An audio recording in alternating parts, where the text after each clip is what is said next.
Hello, can anybody hear me? My computer is giving me no indication that sound is working. And it is so hot in here. Check, check, check. Check, check, check. Check, check, check, check. Okay, maybe it'll work.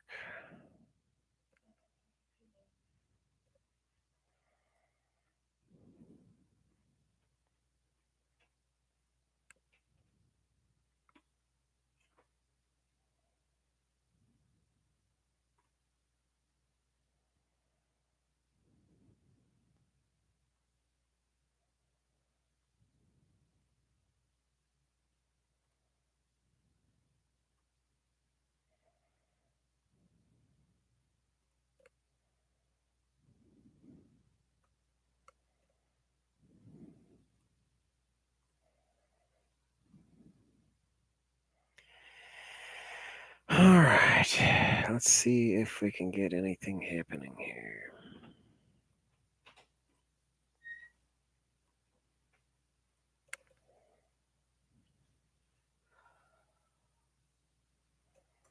Yes? Can't find my phone because you were yelling at me. I don't know where I put it down. I'm trying to find it.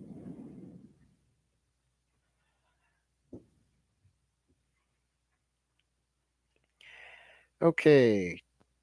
Tony, you can hear me. Great.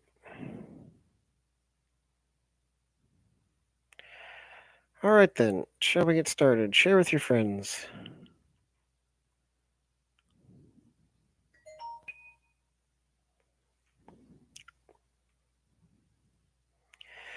Of course, it looks like I'm laying in bed because I am laying in bed.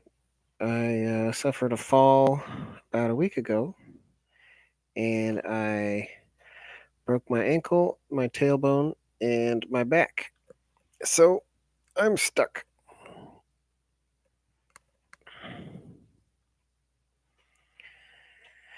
So let's start with some questions that I had come in. Um, Rupert asks if the queen is accompanied on her mating flight, what do her entourage do while she is mating? Someone asked him apparently at a talk he did. Um, I'm not aware of any entourage, and I'm not aware of anybody else who's aware of any entourage either. From what I've seen in my experience, and as I've watched queens, I don't think I've ever seen a queen leave the hive for a mating flight, but I've definitely seen queens come back. And I've never seen any evidence of an entourage. From what I'm aware of, from videos that I've seen, as far as I can tell, the queen is by herself and she will leave the hive. She might do a couple of um, orientation flights and then she will go out and fly around and have some relations with some drones. I believe that's how it works.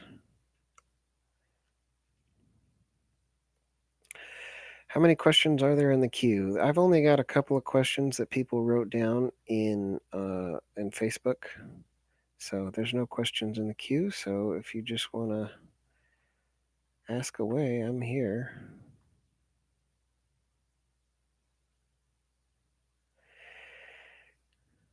Fortunately, I didn't rupture any discs that anybody can tell, but I did crush a few vertebrae, which I can testify is quite painful. As long as I stay laying in bed here, it's mostly fine. I'm only on non-prescription painkillers right now. Let's see, another question I had.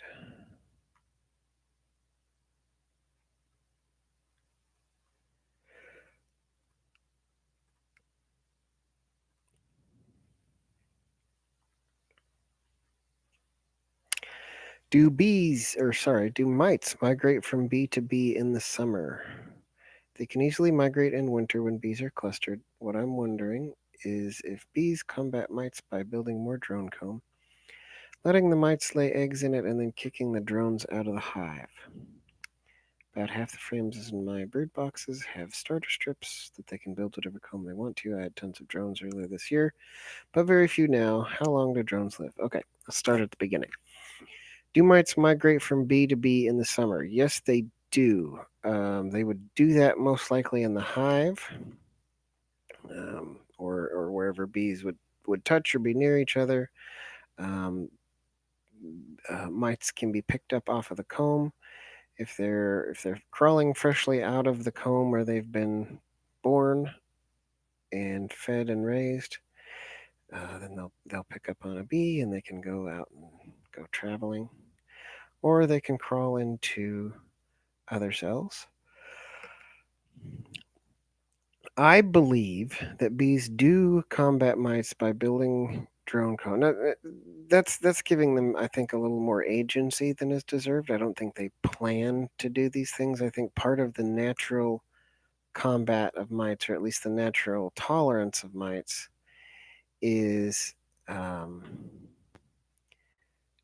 that when the comb is properly sized, the workers are properly sized, and the drones are larger. The larger, and also they stay in the comb longer. Um, the the mites preferentially will eat on the drone, and drones are more or less expendable in a hive, and so the drones can be either chewed out easily or they can be expelled from the hive once they hatch and are diseased or weak, and that doesn't really affect the the workers of the hive, which are the ones who do all the work and cause all the things to happen. Um, so yeah, basically, how long do drones live? I don't have exact numbers on that, but I'm led to believe they live several months, or as long as they might get so lucky as to mate on their first flight, in which case they don't live very long at all. But it seems they live a couple of months, or maybe even throughout the season. I don't know. I'd have to look into that.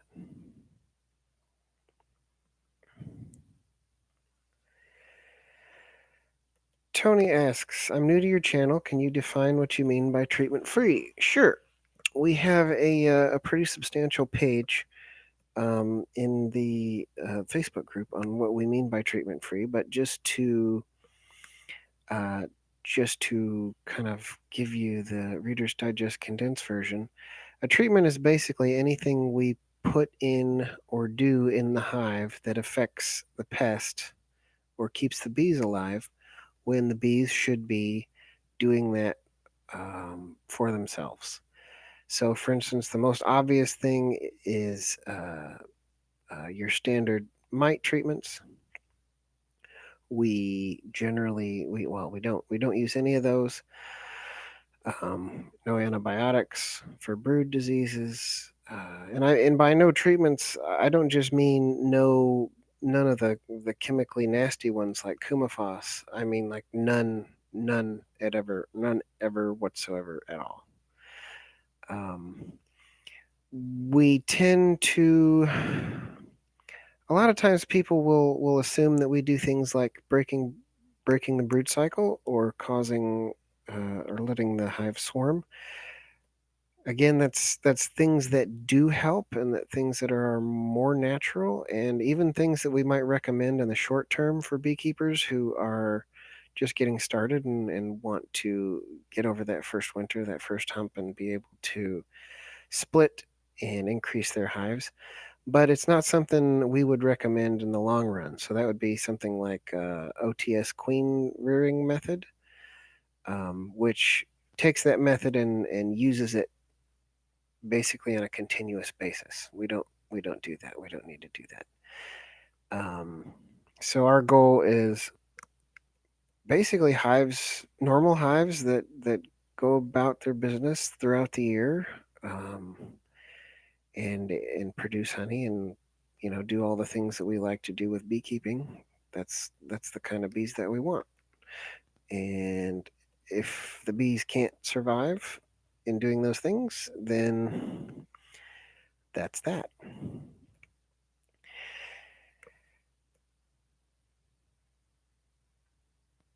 Some, yes, it's true that some won't feed sugar, and that's fine. But that's not really part of our program. If you don't feed sugar, we'll certainly welcome you to the group, but our that's not what our group is about. So we do get from time to time people being very adamant in their defense of not using sugar, and we tend to look down upon that because we want to welcome as many people as possible on both sides of the sugar argument. So be nice.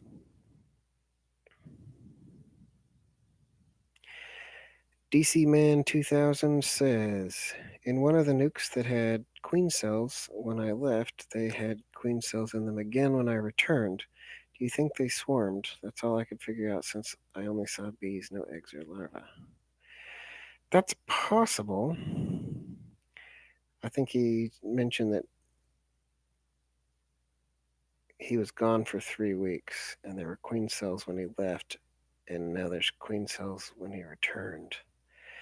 3 weeks is too long for them to be the same queen cells unless they're dead in there. It's possible that they swarmed. That would be. I mean, if a queen hatched and should have laid eggs in there, I don't know. I would definitely recommend. Yeah, put some empty or sorry open brood in any hive with queen issues, be it queen cells, swarmed, queenless. Just put a frame or bar or whatever you use in the hive every week or so of open eggs and larvae. And what will happen is those eggs and larvae, the pheromones will suppress laying workers over time, and you will also replenish your worker population, and they'll be able to make a new queen if they want to do so.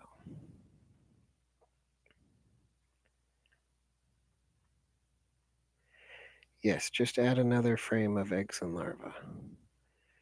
It'll help boost the hive also, because if they've been queenless for that long, your forager and worker population is going to be diminishing by the day. So you need to replenish that. Let's see if we got any messages on Facebook.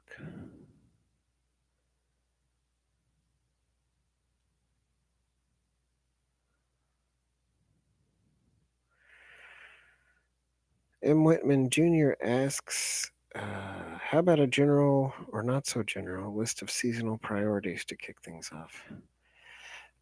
Seasonal priorities is going to completely depend on your season and your area. It's very important to understand that all beekeeping is local and that your season and blooms are different from other people. So, if you want very specific advice for your area, you should talk to very specific beekeepers in your area because, for instance, right now um, here in Southern Oregon, I guess you could say we just had our official start to fire season because we've got smoke outside from a forest fire up in Canyonville already.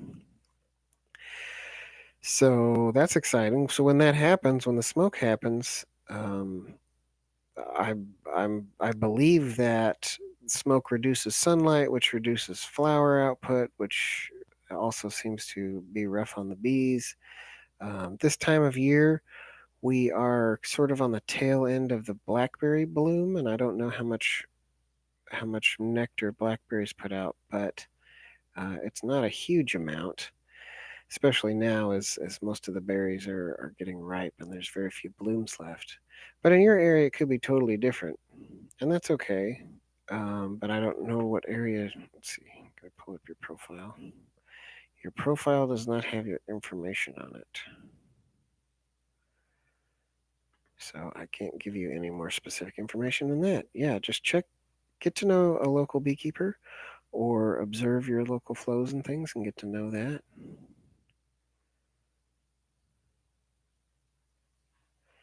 All right, back to YouTube. What do we have? Okay, more questions.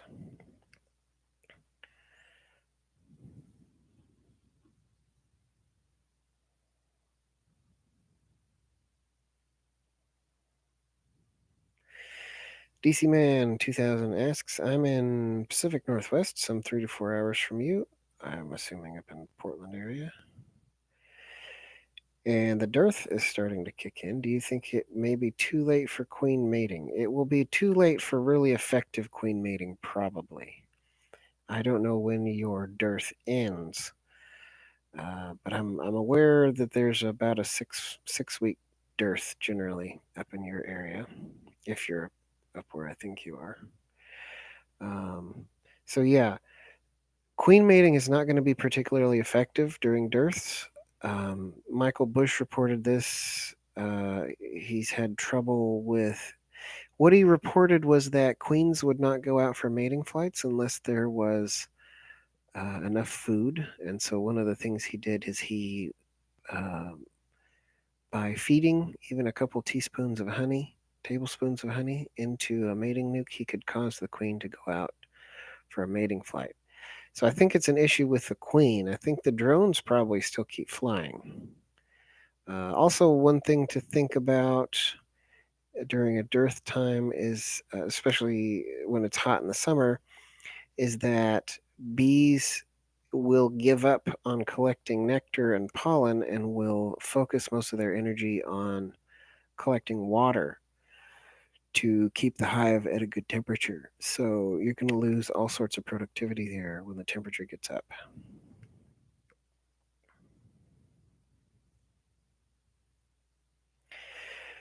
Tony says, my keys to treatment free are sufficient room in stores. I agree with that. And Africanized colonies. I don't necessarily agree with that, but if you live in an area with Africanized colonies, that's what you have. That's what you have to work with. Um, I lose single digit percentages of colonies per year, no chemicals. I don't even need to count mites. That's excellent. That's pretty standard in Africanized affected areas. He asks, in areas without AHB, what other things do you do? My focus on treatment-free beekeeping is basically the focus. I try to drill this down to the most basic aspects. And the problem is that a lot of people are not willing to think on the basic aspects. They want to think uh, globally. So when I say the focus is to split your hives and to catch swarms, um,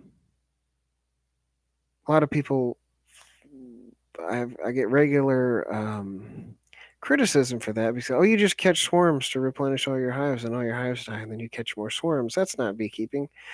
Well, that's not really what happens. After a certain point in time, and those of you that catch a lot of swarms can verify this for me. After a certain amount of time, if you've been catching swarms, you're going to have a certain portion of those swarms survive. And very rapidly, you get to the point where you have too many swarms because not enough of your older swarms are dying. Um, I put out a bunch of swarm traps this year around my place here. I didn't catch any this year, but I have in years past. And so this year I focused on splitting. Um, so again, the focus is to replenish your bees from your own stock, from your own area, and free so that you don't spend a bunch of money buying packages, which are, let's face it, uh, born to die. They're not really meant to survive. They're not there. They're not going to live for you. So don't buy them. You're just wasting your money. Because really there's a bit of a misnomer out there about how treatment-free bees come to be, and that is that you're going to breed bees to be treatment free. And that's not exactly how it works. You, in your backyard with your however many hives you have, are not going to be able to really breed a treatment free bee strain. What you are going to be able to do is the bees in your possession, you can really think of it like, was it Michelangelo said about sculpture?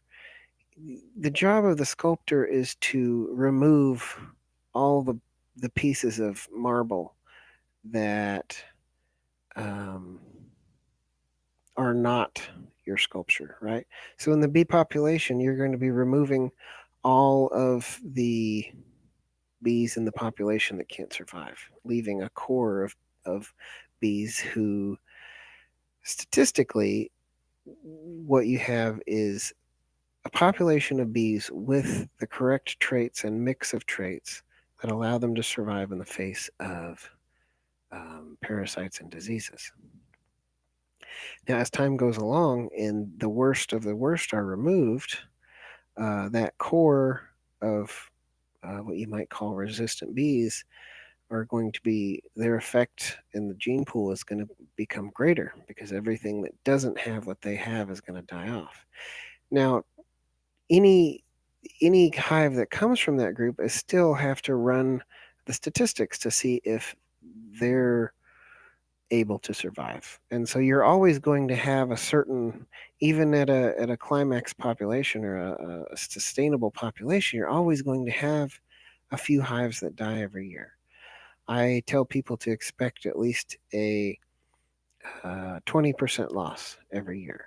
So if you're planning on, if you want to keep 5 hives and you're expecting a 20% loss, then you should go into winter with 7 or 8 hives. That way, after your 20% loss, you'll have back to 5 again. It's if you don't have a 20% loss and you don't lose any hives, you lose one. It's much easier to reduce back to the number you really want than it is to catch back up from losing more than you wanted to. Um, I guess I'm rambling a bit, but um, the point is, there's a lot of bees out there that need to die, and to make treatment free possible. And so the cheaper and easier that you can replace those junk bees, the more fun the process will be.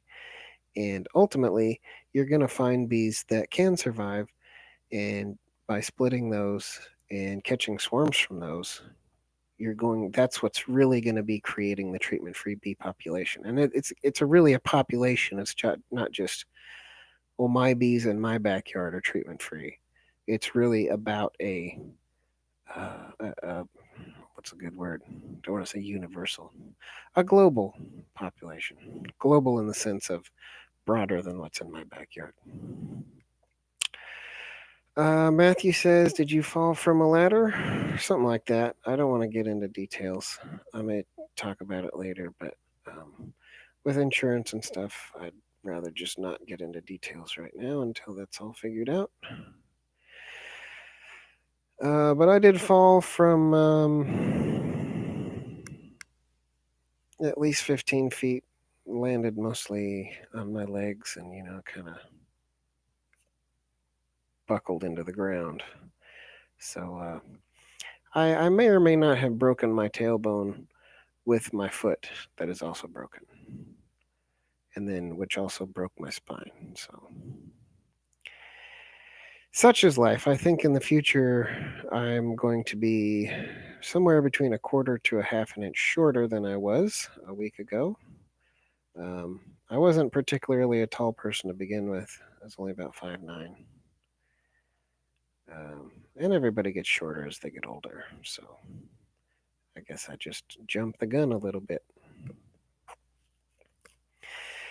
What's Tony got to say here? Love doing cutouts. That's great. Cutouts are always awesome. Even better than cutouts are swarm traps that catch the swarms before they end up in people's houses. You can always offer that to your friends and neighbors as a protection, as a service. swarm traps, but you also don't make any money from them, really. So it's a trade-off. There are honestly there are a lot more feral bees living in people's houses than people realize. So I doubt you'll be running out of cutouts anytime soon. Basically, start with survivor bees who in nature were treatment free. Very true. So basically, you start the same way. Survivor bees just aren't Africanized. Yes, that's true. Um, the better bees you start with, the fewer losses you're going to have. But again, it's not really about losses. Losses are necessary. It's just the number. That's the question. Are there more or less, greater or fewer numbers of losses? Greater losses are generally less fun, but um, but I don't really see losses as a problem anymore. It's just it's just a fact of life. It's beneficial to me sometimes because it allows me to eliminate old comb from hives or messed up comb or hives that have various manner of messed up combs or equipment that needs replaced or whatever. A dead hive really makes that convenient as long as you don't have to worry about storing the comb too much. Hopefully, you've been taking those cannabis gummies. I don't have any cannabis gummies. I'm sure if I wanted some, they could be available to me, but I'm not really. I live in Oregon, so cannabis is totally legal.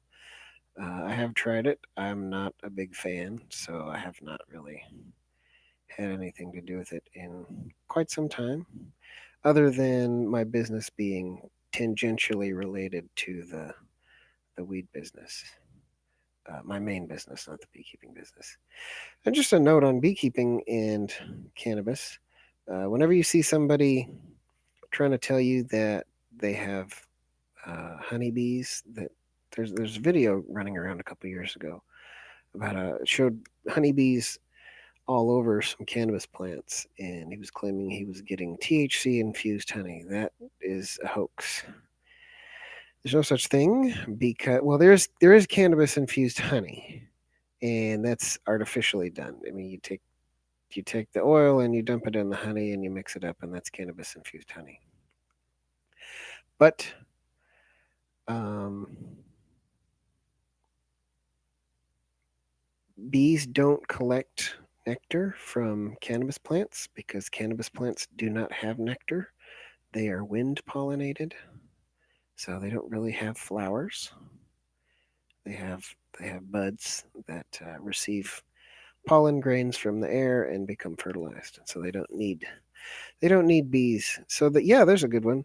The cannabis industry is not reliant on bees, especially since you don't want to pollinate your cannabis plants anyway because they just go to seed. Anyway, yeah, so cannabis infused honey is done artificially, not with bees. Do you have any resources on good grafting practices? Yes. The best resource I would recommend for you is to go to Michael Bush's website, bushfarms.com/bees, and uh, read some of the. He's got multiple methods listed in there. You don't need to buy his book. Everything in his book is already on his website. But he's got multiple books and things on there for free that you can read about grafting. Um, I would say the best thing you can do to learn how to graft is to buy yourself a couple of grafting tools and pull a frame out of a hive and sit down and try and do it. There's no magic to it other than um, don't don't roll the larva over or it will drown. Other than that, it's it's really easy to do and I recommend it. Um, it's a good way to produce a lot of queens really quickly with a limited amount of resources. But I guess that goes beyond grafting. That's queen rearing practices. Hang on a second. I'm going to take a drink because my throat was getting dry.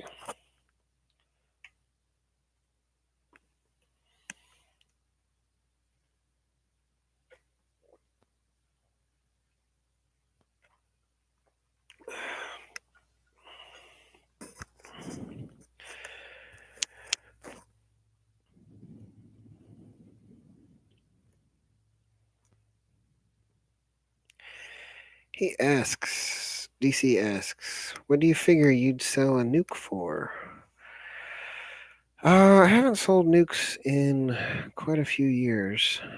I think the going rate around here is somewhere around 150, 175, maybe even 185. I'm not sure. And I'd probably do, like a 10 or 15% premium on that since they are treatment free and the ones available locally are not treatment free. So you get what you pay for, I guess. Though the ones here are not bad, they're just not treatment free. The local bee seller guy, he is into good breeding, so he's not just producing puppy mill bees. He's actually trying, which not all of them are. Tony says, as I learned, when I get a gentle colony from cutout or swarm, I usually just sell it. They tend to be more needy and weaker. Here in Central Texas, strong colonies equal defensive colonies. I imagine if you get a gentle colony, then it's probably from a swarm, from a kept hive, which is probably why they're more needy and weaker, because they're not local bees. What sort of grafting technique do you use? I prefer the bamboo grafting tool, which is it's a thin slice of bamboo, and it kind of just scoops under the larva, and then you just pull it back out again. I've tried other tools. I can't. I'm sure they work really well for lots of people, but they're just not nearly as easy. I usually have troubles with light and stuff. I wear a headlamp, that helps.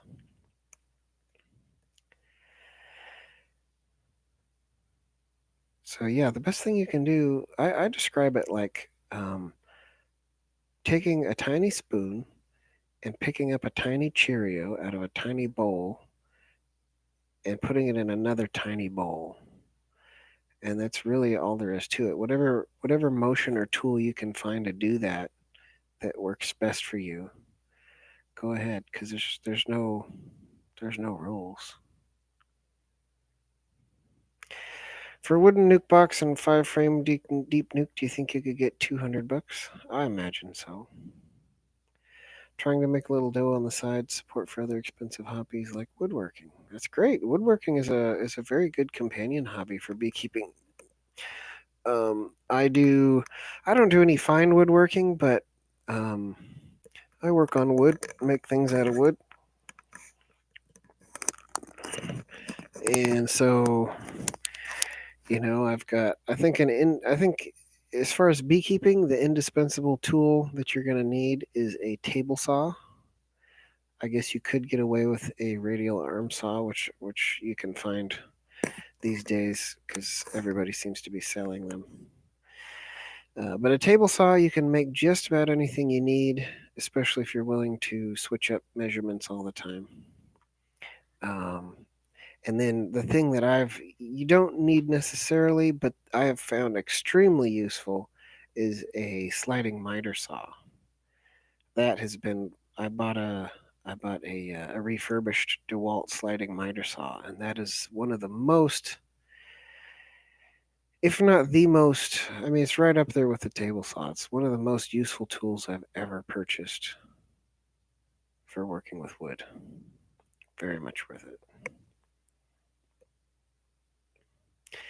I built a 30 frame long lang that can be separated into 6 5 frame nukes. That's pretty cool. I have two 20 frame long langs that can be divided into 4 5 frame nukes. So when I run out of nuke boxes, the little plywood 5 frame nuke boxes, I use those. They're not they're big and bulky and not as useful for nukes as nuke boxes, but they work.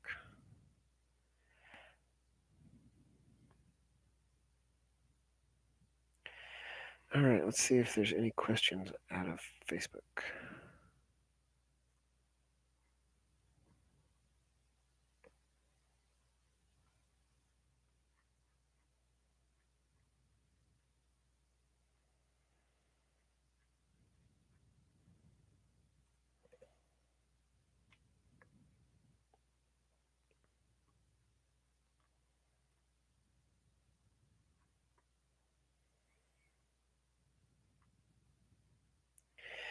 I tried to do this on YouTube rather than Facebook because Facebook doesn't allow you control over your intellectual property.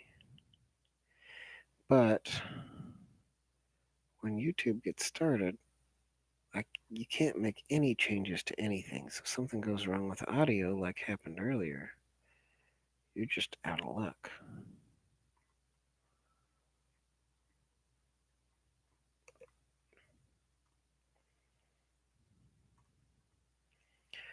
Somebody reacted to my post. I got a heart.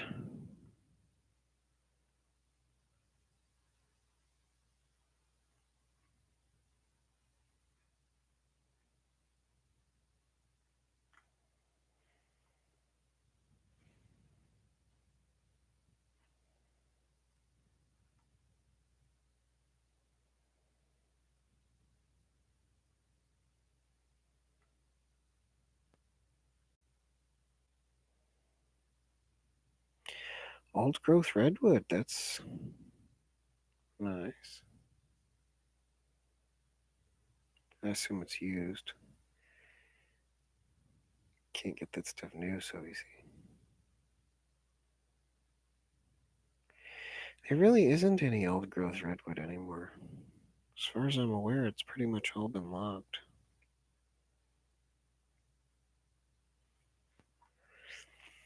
The only old growth redwood that's left is in parks and preserves. I live just less than 2 hours from the redwoods here. It's one of my favorite places to go. It's from the 64 flood. Where are you located?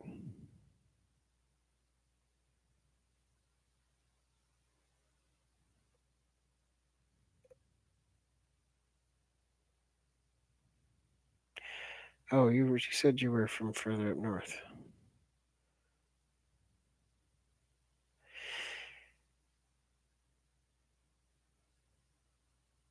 I know you. Do I know you? Whatever. The 64 flood was a major flood that we had here. I actually live currently, this house that I just bought is only 200 yards from the Rogue River, which caused severe and major damage in the 64 flood, uh, especially down in the town of Grants Pass. I forget exactly, but I think the river peaked at like 35 feet over flood stage, and there were literally houses floating down the river. It was a really bad trip. That was a that was an especially rough time. There was also the Columbus Day storm, which was hurricane, or I guess since we're here in the Pacific, it's called a typhoon, maybe, that hit the west coast here.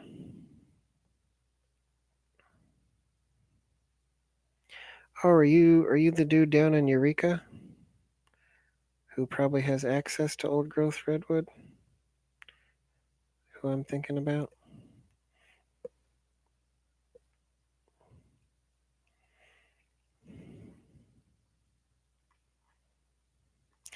Ah, got it.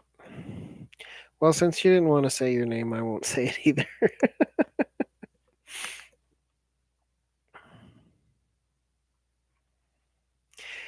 It was very interesting.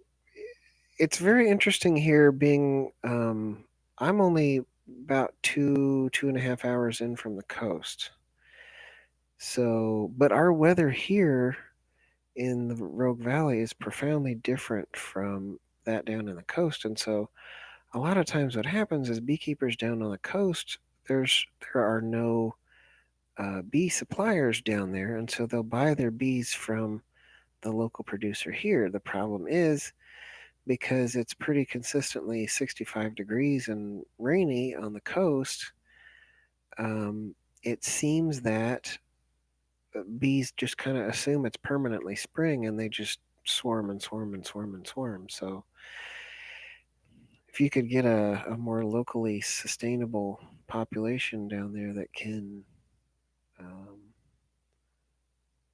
handle the conditions better, more adapted to the conditions, I think you could have a really successful beekeeping operation. The other thing I was really interested in when I was down there is that um, you guys seem to be able to keep very small hives year round, talking like a deep and a medium at the most, because you have so many flows. It never really gets cold, even though it does get rainy. Um, the weather stays kind of the same most of the year round, and so you always have some blooms going on, and so there's no real need for a big winter buildup. So again, every all beekeeping is local. If you live on the Oregon, Northern California coast, your beekeeping is profoundly different than even me here, and I think I'm about 100 miles from the coast as the crow flies. I should check that now that I've moved and I'm actually closer to the coast than I was before.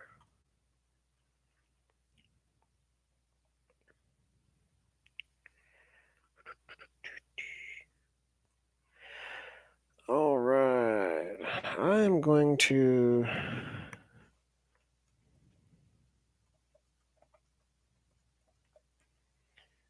solicit questions.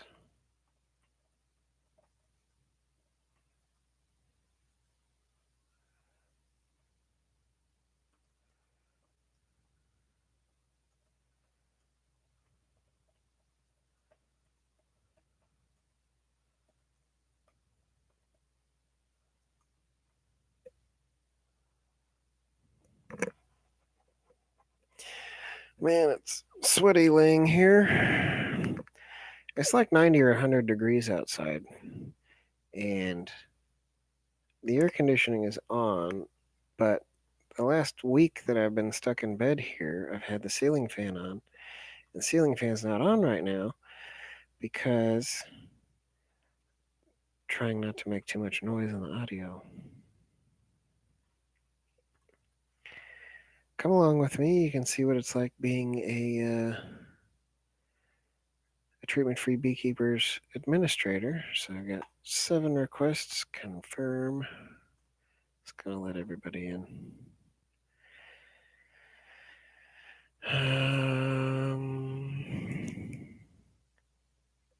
Let's check the treatment-free beekeeping forum. No notifications. Okay.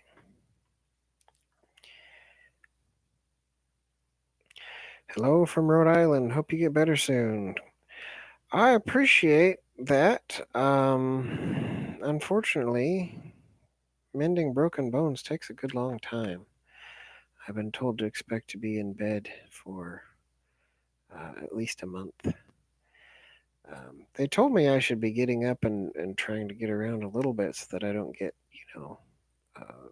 bed related things like blood clots and bed sores and things like that. That would be no good. But since I crushed some vertebrae in my spine, um, when I do get up, I've got to wear this nifty brace.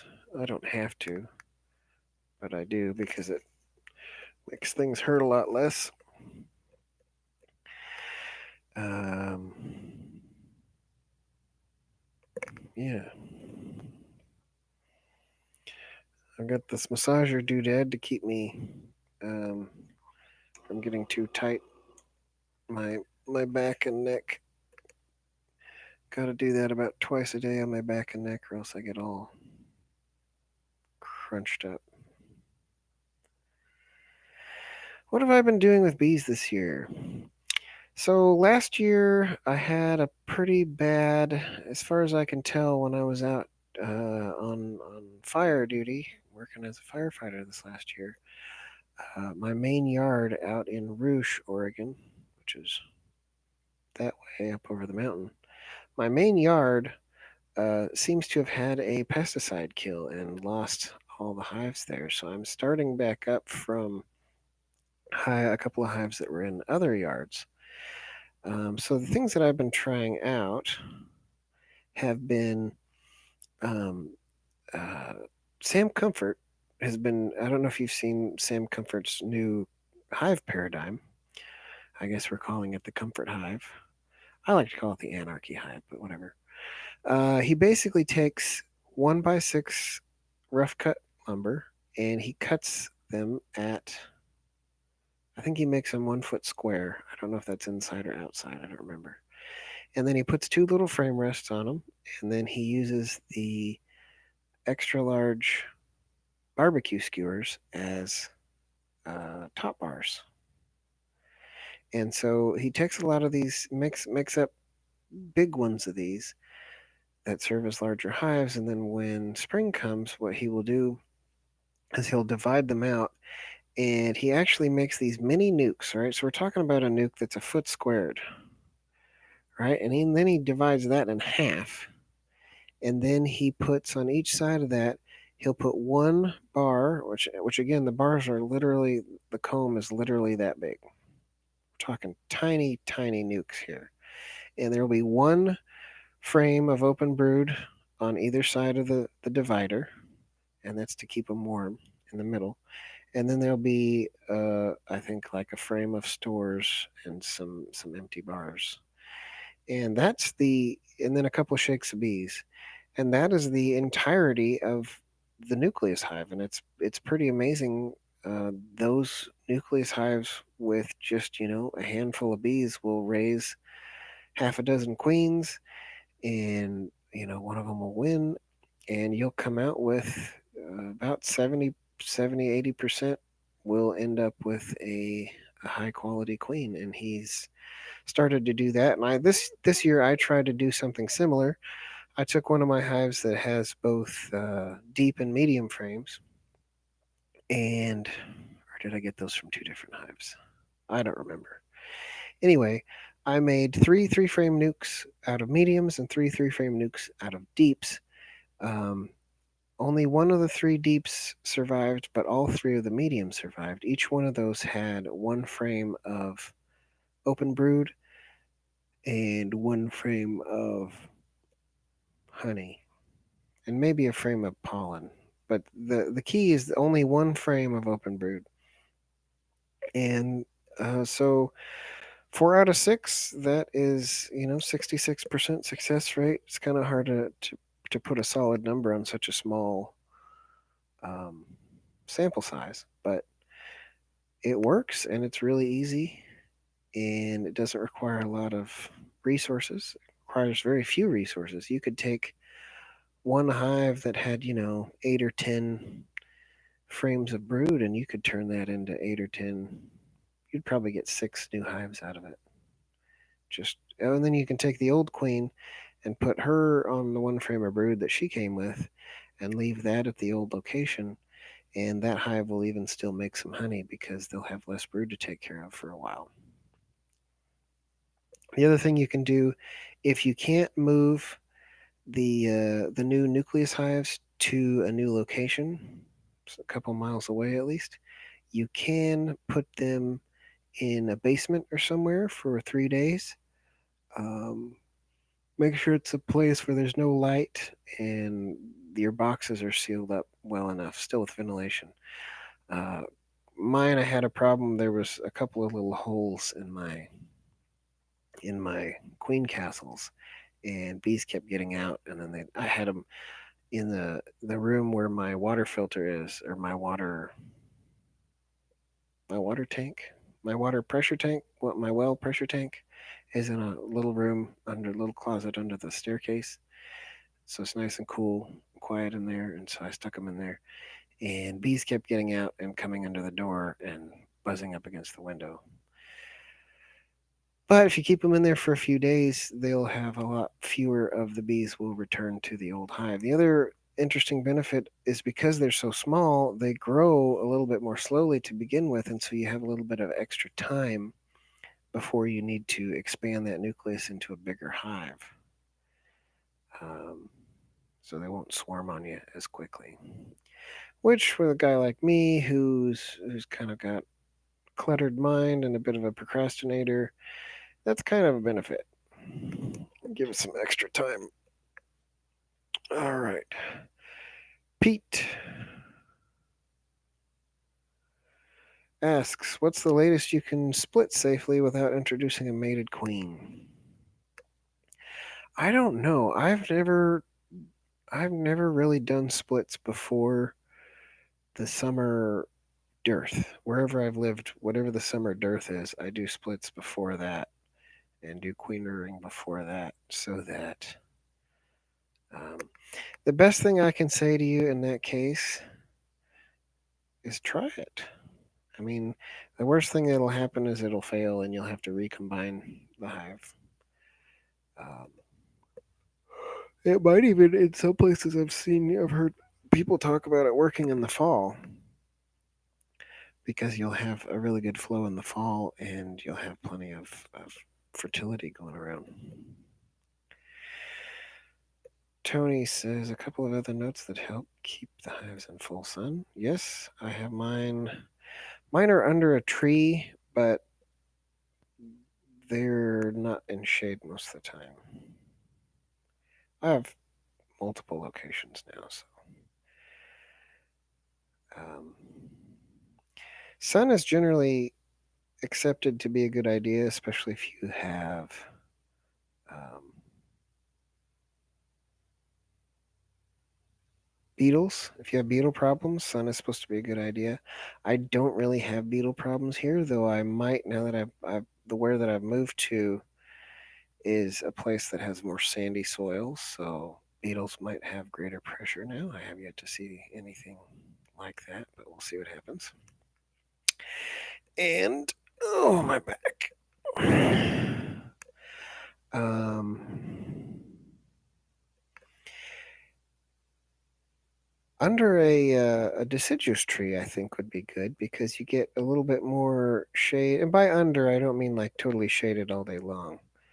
I mean like shaded in the hottest part of the day can be beneficial because, like I said earlier, bees will abandon collecting nectar and pollen to collect water to make sure that the hive stays at the right temperature. So if you can give them some respite in the middle of the day for doing that, it's a good idea. Oh yeah, ventilation. Put a nickel in each corner between the inner telescoping cover to exhaust moisture. That's not too bad. Especially down there in Texas, and I'm not sure. There's different spots in Texas that are. Texas spans between the desert to the ocean, so you've got areas that are desert dry, and you've also got areas that are very humid. I'm not sure which of those areas you're in. But yes, especially if you have extra humidity, a little extra ventilation can always be helpful. Not always, but can be helpful. Um,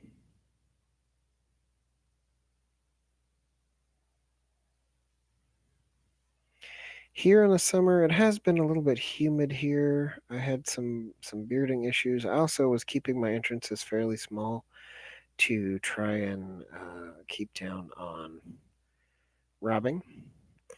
Bees don't really need huge entrances like we give them.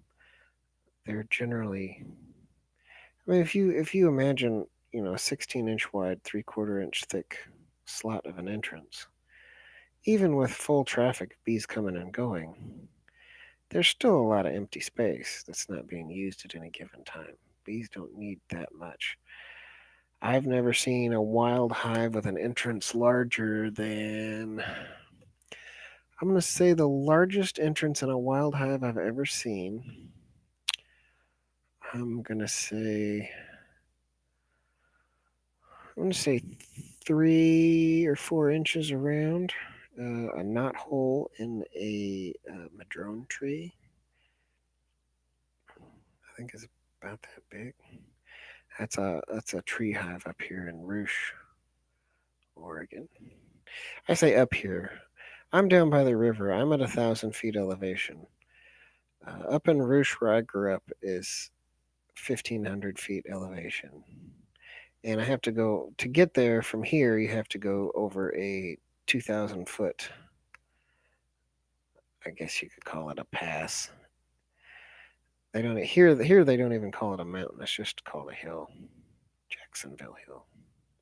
Oh, I was gonna measure how close I am to the ocean. Let's see.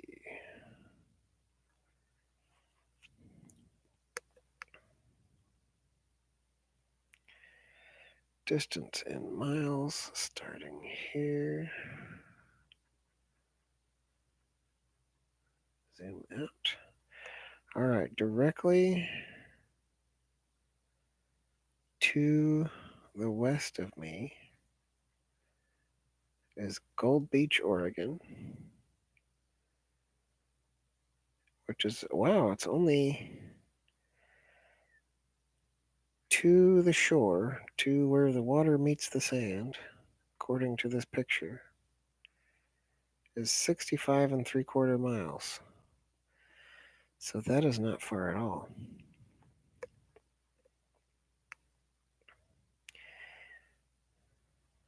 That's very interesting. I didn't realize Gold Beach is almost directly to the west of me.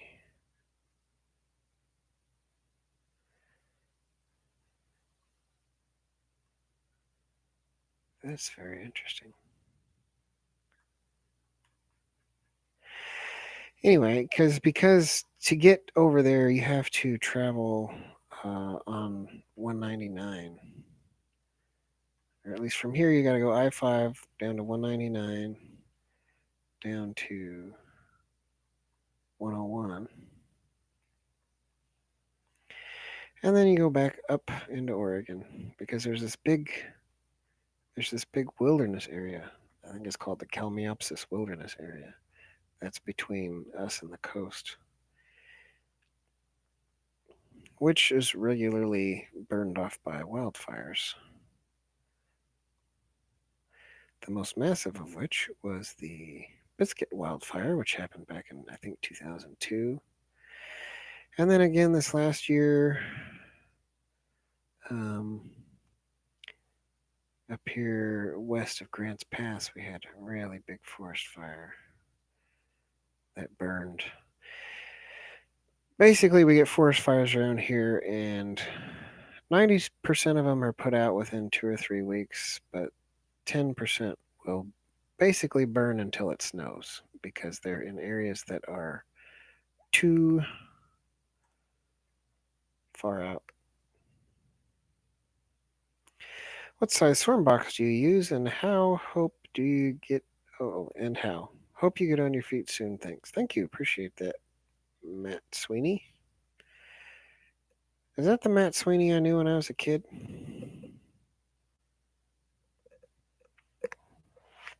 Probably not, but it's possible.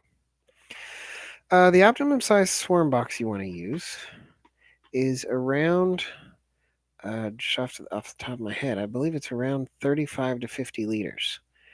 I have a whole talk on this. If you check this channel, Treatment Free Beekeeping channel, I have several copies of my swarm trapping talk, which will teach you how to build a swarm box out of either boxes you already have or scrap materials if you want. But you're looking for a 35 to 50 liter box. Um, the best things you want to put in it. So the best option is somewhere between an 8 frame deep or a 10 frame deep, or even as large as two 10 frame mediums, making a swarm box. You want plenty of open space in there, so you don't want to fill it full of comb. You want one comb, one old brood comb in there would be really good, because that has the pheromones and the smell of wax, and the bees will be attracted to that. What else you want to put in there for a lure? Probably the most effective lures are the commercially available ones. Several different beekeeping supply places sell beekeeping or sell swarm lures, and you can get those for around $2.50 to $5 each. You can make one for yourself using lemongrass essential oil. And what you're going to do is you're going to take the way I do it is I take those, those paper towels that have shorter sheets, right? The sheets are only like 6 inches wide. So you take one of those sheets, fold it in half, and it will fit almost perfectly into a Ziploc sandwich bag. And then I drip in 8 or 10 drops of high quality lemongrass essential oil into that, and then zip it up. You want to zip it up because you don't want the oil to evaporate too quickly, and the oil will permeate through the plastic, so you don't have to worry about it not um, getting through. It will go through the plastic. Don't worry. Um, and then you put that in the hive, and that is your swarm lure. I just like to lay it on top of the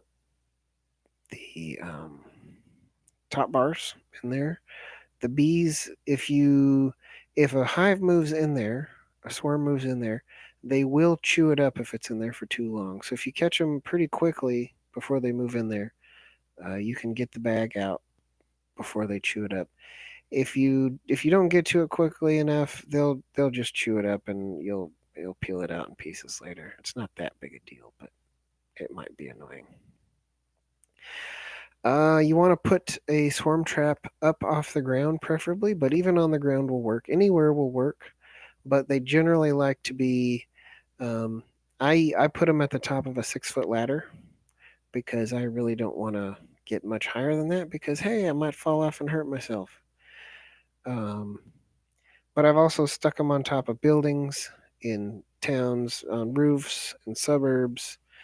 Um, According to Tom Seeley's work, they like to be up around as high as 23, 25 feet, somewhere up like that.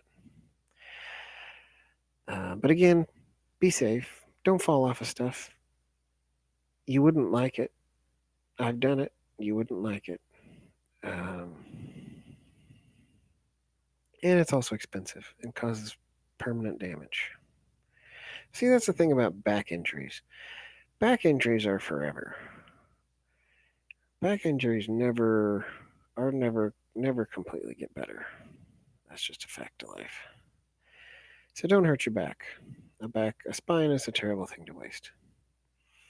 See, what else can we do on swarm traps? I'm trying to remember.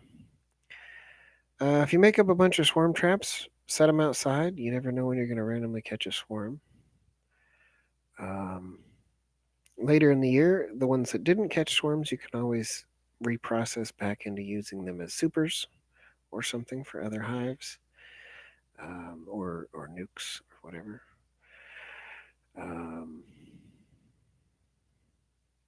if you live in an Africanized area, you can use smaller boxes down into the 20-liter range, which is around a 5 frame deep nuke. Uh, Africanized bees are much more okay with smaller cavities than are more European bees. What else? The way that I attach most of mine is I use inch and 5/8 screws to screw either a 1x4 or a 1x6 or two 1x2s to one side of the box. Screw that on there, and then I screw those two boards to a tree or the side of an old barn or something where people don't mind if I screw into things, and that's what holds them up. Because bees, if you were to throw a rope up in a tree and pull it up there, bees don't necessarily like to swing around. They might not they might not like that. They also don't like a hive that gets really hot in the afternoon, and so you want to put it so it at least gets an afternoon shade. You can put it on the north side of a tree is fine, or the east side of a tree.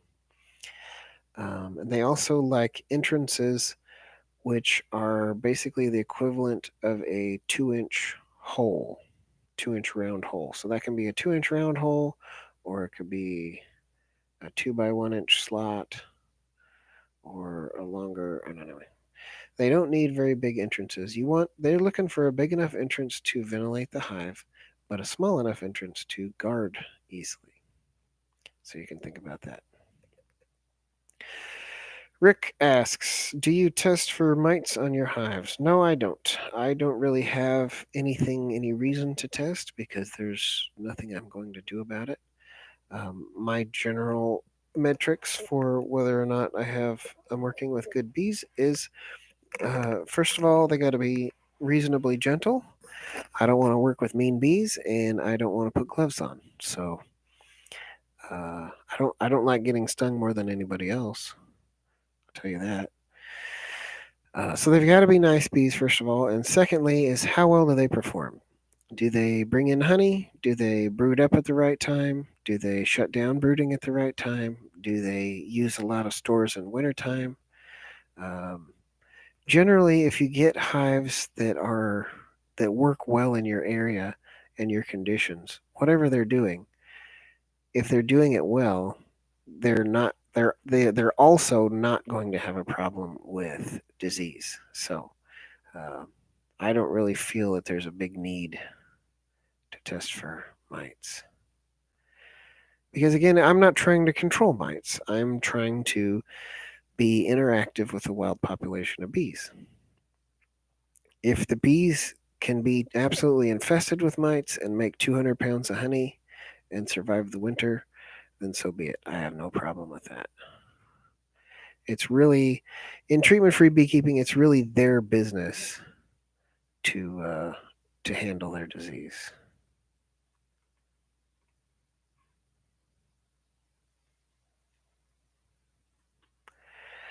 All right. No messages on Facebook.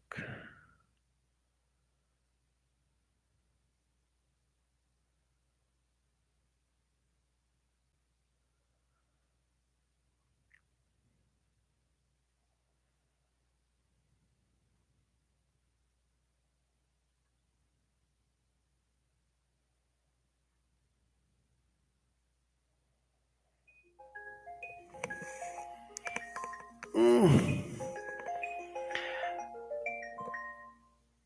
Well, I'm going to mute the microphone for a minute and talk to my brother. Hang on a second.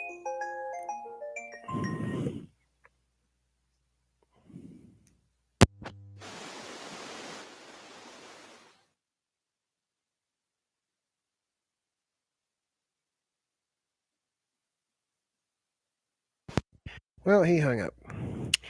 Hello, PA Honeybee Rescue and Removal. Bruce, is that you?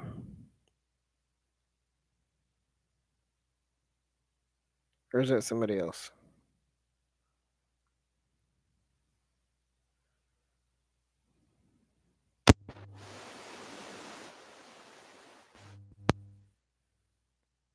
Can you hear me? Is audio still working?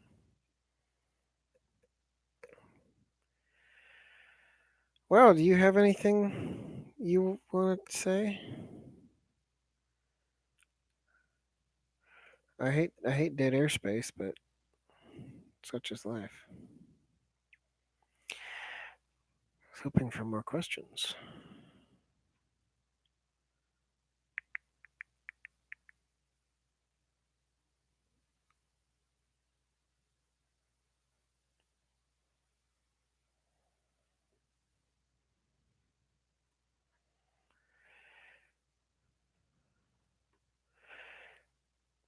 Rick says he did some splits this year using Mel's OTS method. That's interesting. How'd that work out for you? I guess you haven't checked them. I'm not a huge fan of the OTS method. If it works for you, then great. There's a few things I really, the things that I disagree with about it are that it's a continuing method. It's a thing that you do year after year after year, which means, in my view, that it's something that the bees become dependent upon. And my whole purpose is so that the bees will not be dependent upon me at all. And the other thing is that they kill the queens, and I just see no purpose in killing really good queens. You know, if you have a, so disappointed. I read a post the other day. Somebody was talking about they had this hive for 3 years, and now they want to replace the queen. And I'm going, why do you want to replace the queen?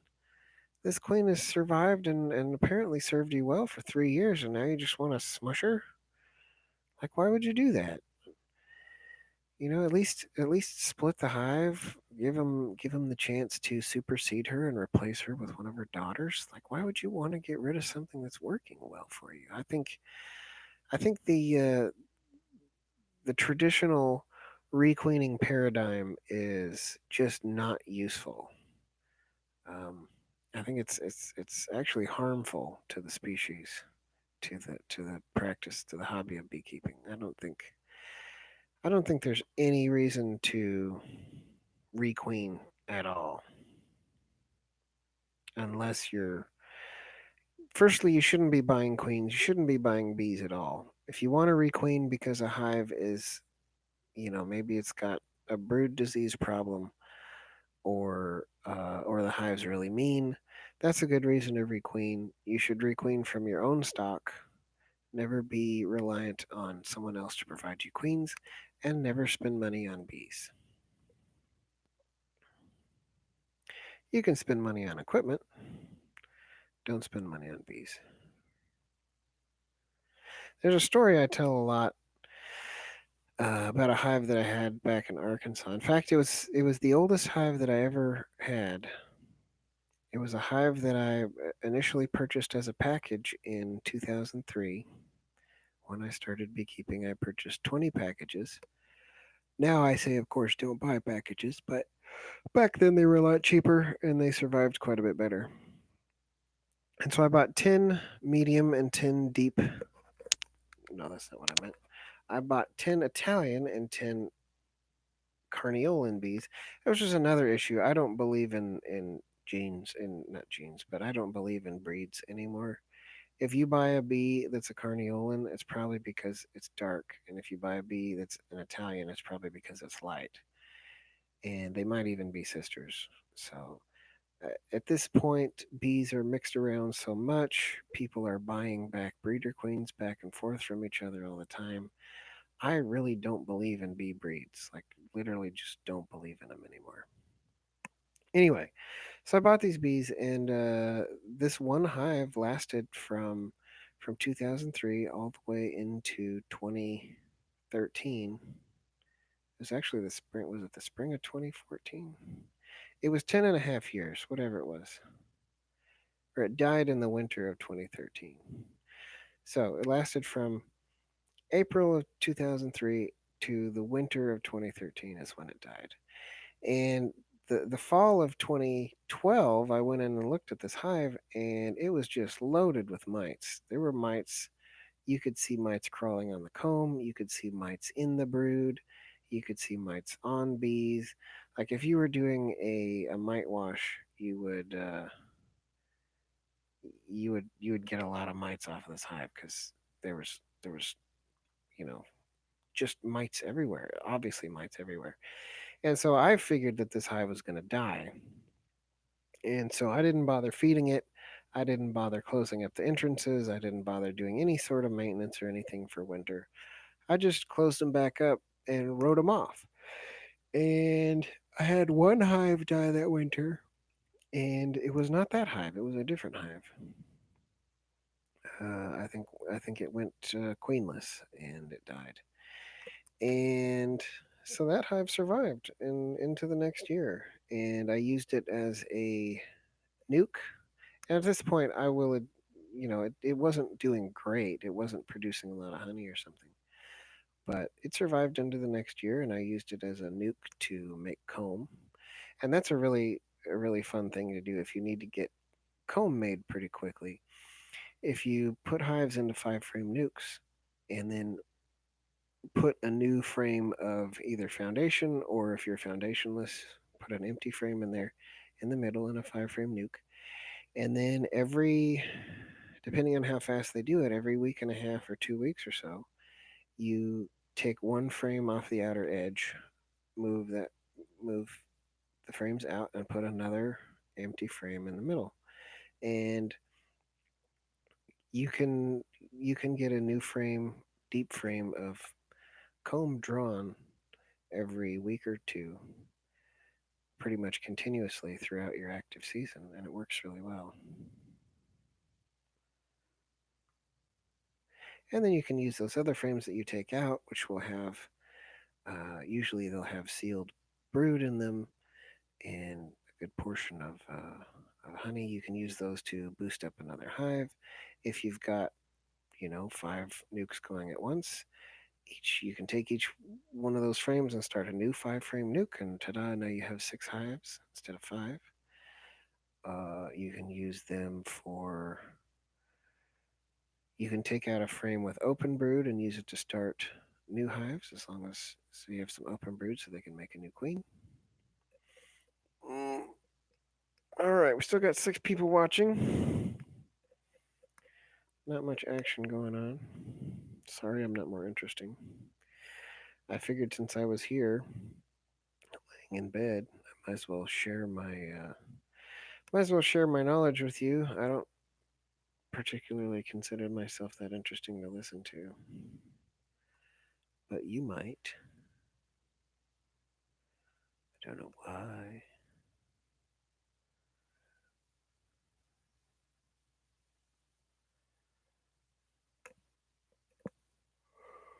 Has anybody ever read The Jungle Book?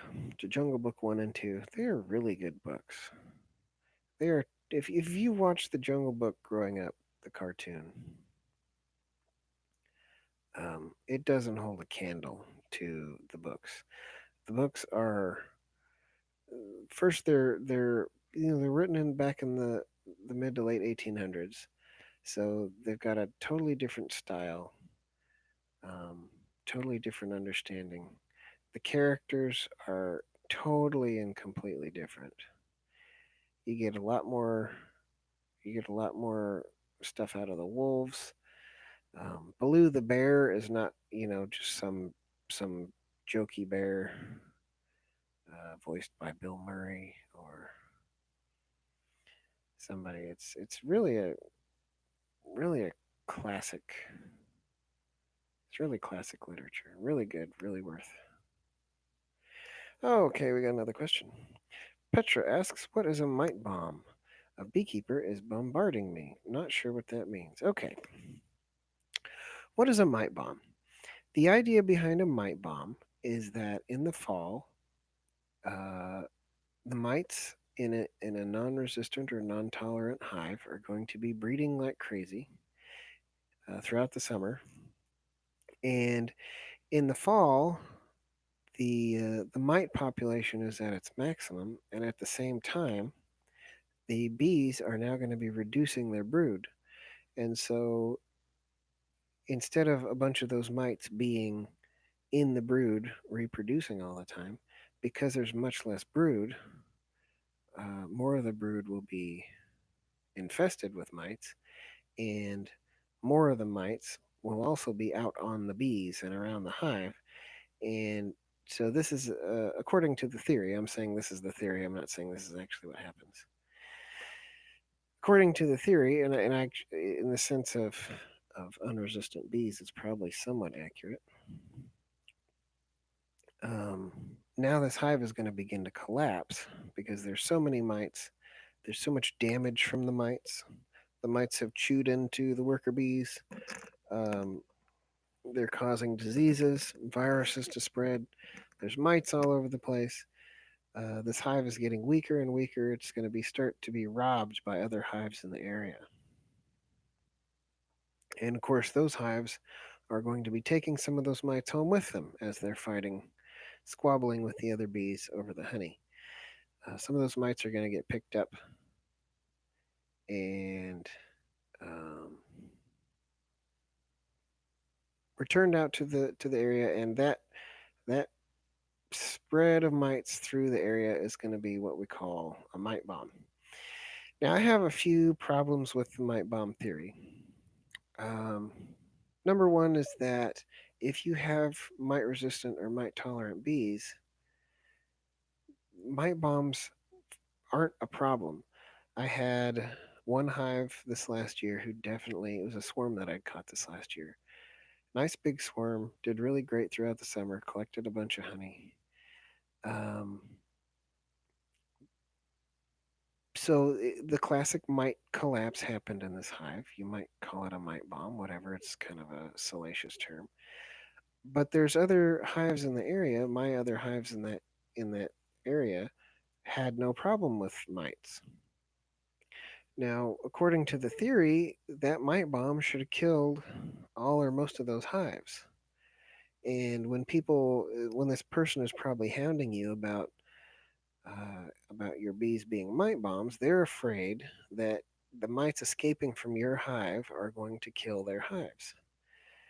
But if your hives are resistant or tolerant, whichever word you want to use, they're not going to have a problem. In fact, they will become what we call a mite black hole. Mites go into that hive, but they don't come back out because they're being stopped by the bees inside. They might be being chewed up. They might be being carried out and dropped somewhere to starve to death. Who knows what happens? Resistant and tolerant hives suck in mites. And so, for us who have those hives, who keep those hives without treatment, that's not a problem. Another point, in my experience, and this would depend on your area, it wouldn't be quite the same further south, but when most hives seem to die off of mites, it's beyond the point in the season where there's going to be a lot of robbing. So, in other words, the mites do kill the hive, but the mites also kill themselves. And I saw this with that hive this last year. This hive died off, collapsed, but at the same time, there was no robbing because it was after um, the robbing time of the year. So there weren't a bunch of other bees coming and going, stealing honey out of this hive and picking up mites and taking them home because the hive and the mites were already dead, and there was no robbing. The other thing is the the sort of idea behind it is that you're causing this mite bomb, therefore you need to treat your bees so that your mites don't spread around and kill my hive. The problem with that is who's treating all the feral hives? There's lots of feral hives out in the world. I would estimate there's at least as many feral hives as there are kept hives in any given area. Bruce says mite bombs are an excuse for oxalic acid vapor not working as well as it did. I like that one. Anyway, the point is, I attack both the reasoning behind the idea of a mite bomb and also the reasoning in front of the idea of a mite bomb that you should treat to get rid of mite bombs. The fact is, if there are mite bombs, and I'm not saying there aren't, assuming there are mite bombs, those are hives that came from treated unresistant hives that year. Those are the hives that are becoming mite bombs. And there's nothing we can do about them because they live in your eaves, they live in your trees, they live in your chimneys, they live in your rocks. They are not treated and they cannot be treated because they can't be found. So the best option all around is to stop treating and let non resistant bees die, and the problem solves itself. So, um,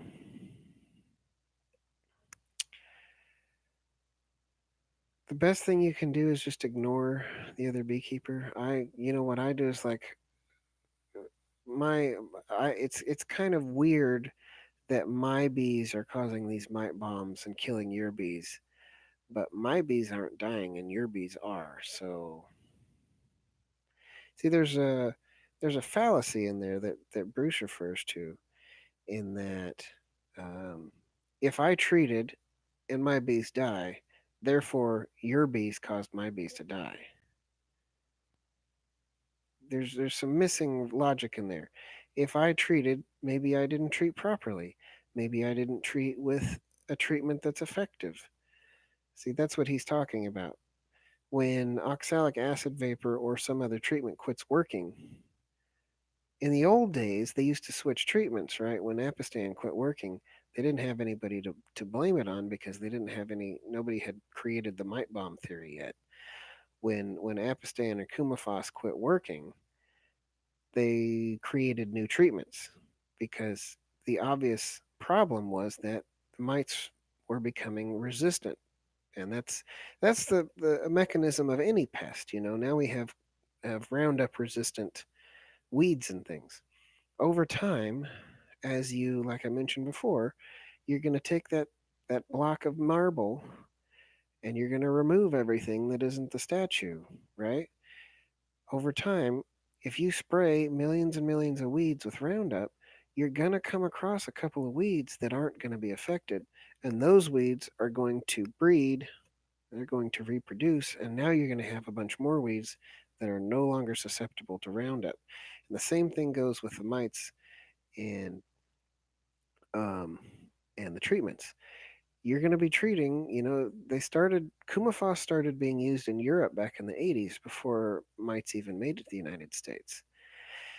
And over time, Kumafos became less and less effective, and it is really a nasty chemical. It still kills people to this day. Like, it is really a nasty chemical. And I mean directly kills people. There's literally, 30 or 40 people are killed in Kumafos accidents every year.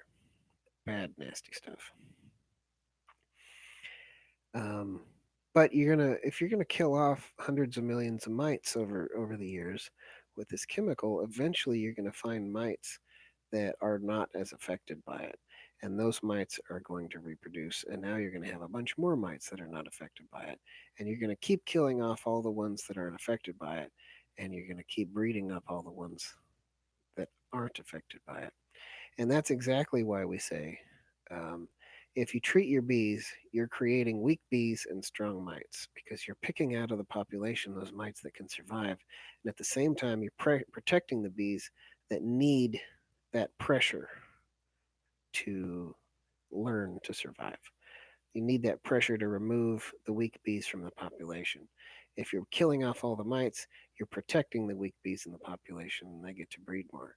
If you're not treating, you're not protecting those bees, the weak bees in the population. And so the really bad mites, they're going to eat the really weak bees and they're going to kill each other both off. And that's good for everybody.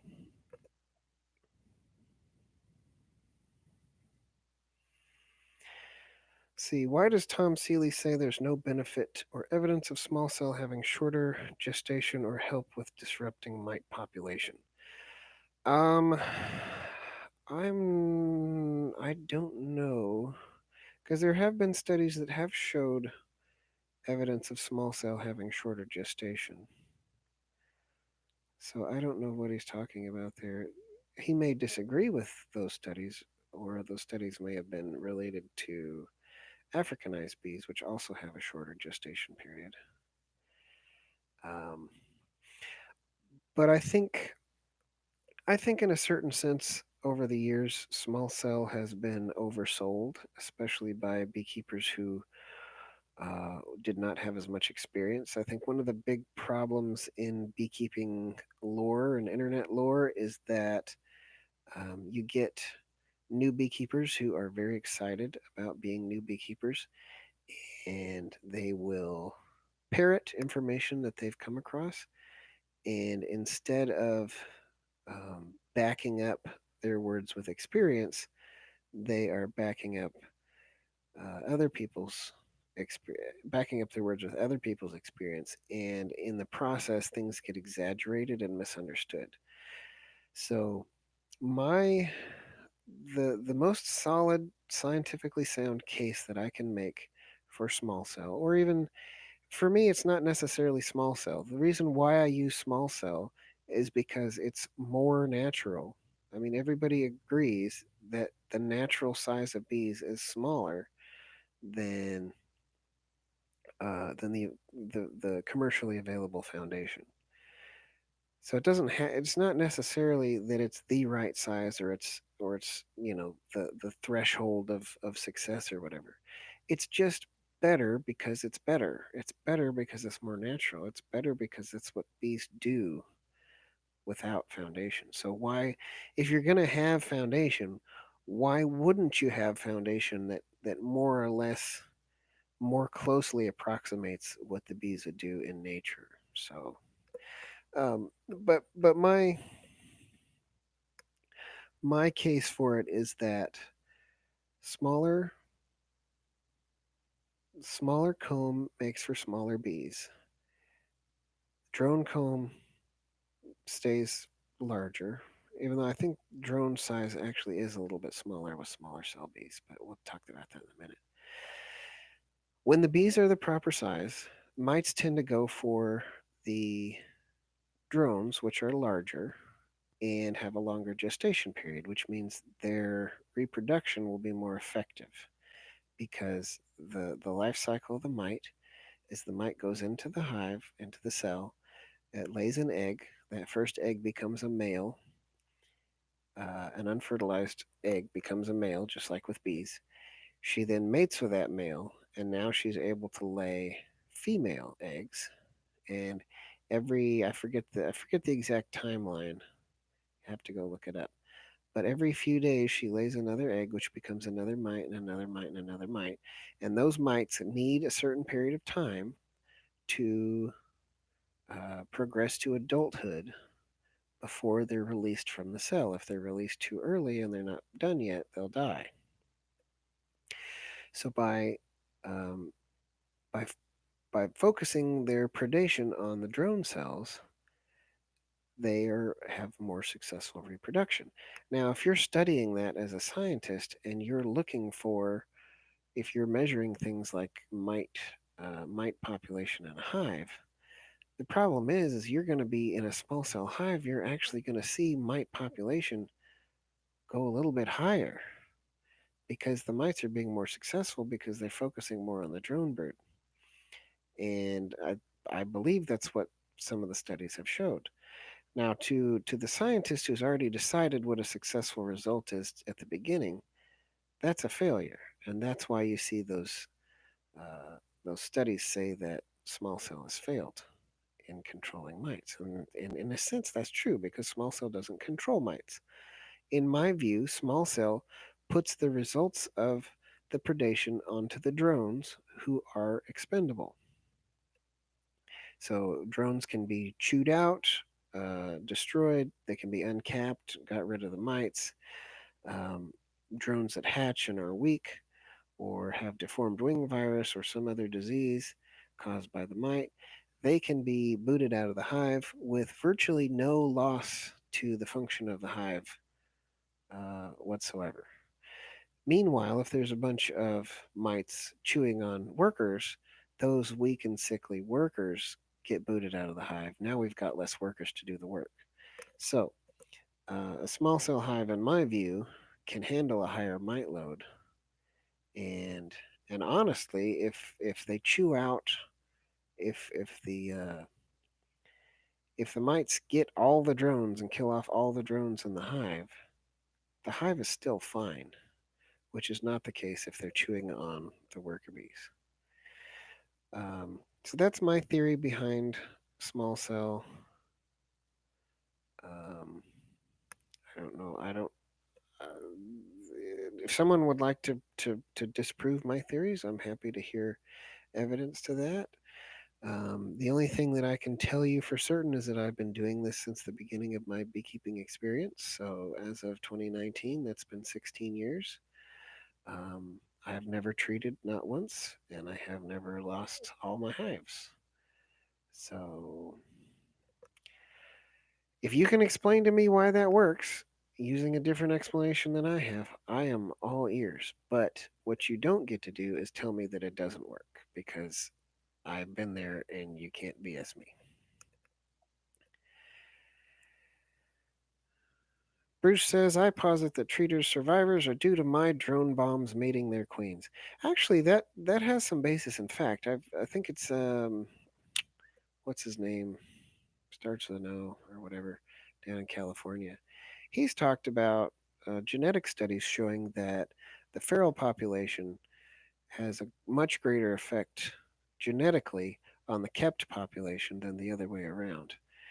And so basically, that means that the commercial bees are not really mating with the feral queens, but the feral drones are definitely mating with the commercial queens, or at least the daughters of the commercial queens.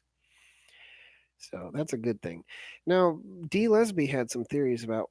She actually predicted that back in the probably the late '80s, early '90s, because she was saying that drones from small cell hives are smaller and healthier because they weren't just the cell sizes. They happened to be smaller and they were healthier because they weren't being affected by treatments and chemicals in the hive, which makes them have more stamina and more sperm and whatever that is about. And I have found that I bought one of those green drone cell plastic frames just to see, as an experiment. I It'd be fun uh, to keep more of my hives on drone comb, so I was going to try and see if that would work. But those frames are still ridiculously expensive. They cost more than other plastic frames, even. So I don't know that that's an economical option. I don't know. I don't. Why are they so much more expensive? I don't know. Anyway, Man Lake, if you'd like to sponsor me and send me some, I'd be interested. If Man Lake would like to sponsor me for anything, I'd be interested because I use them all the time. Not that they're better or worse than anybody else, but they are employee owned and they have a more or less local store 4 hours from here. So they're the one that I use. Uh, but so smaller drones, they require fewer resources to grow one because it's a smaller body. They're in a smaller comb.